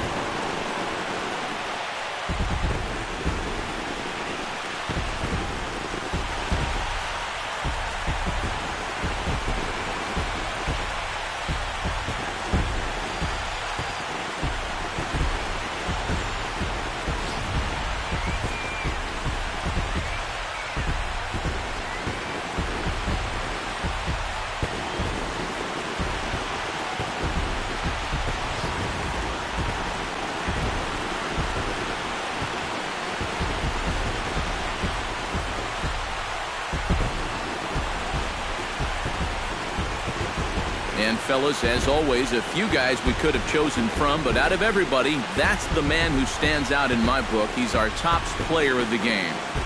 Yeah, he connected on a couple of long home runs. Really put his guys on his back and carried them to the victory.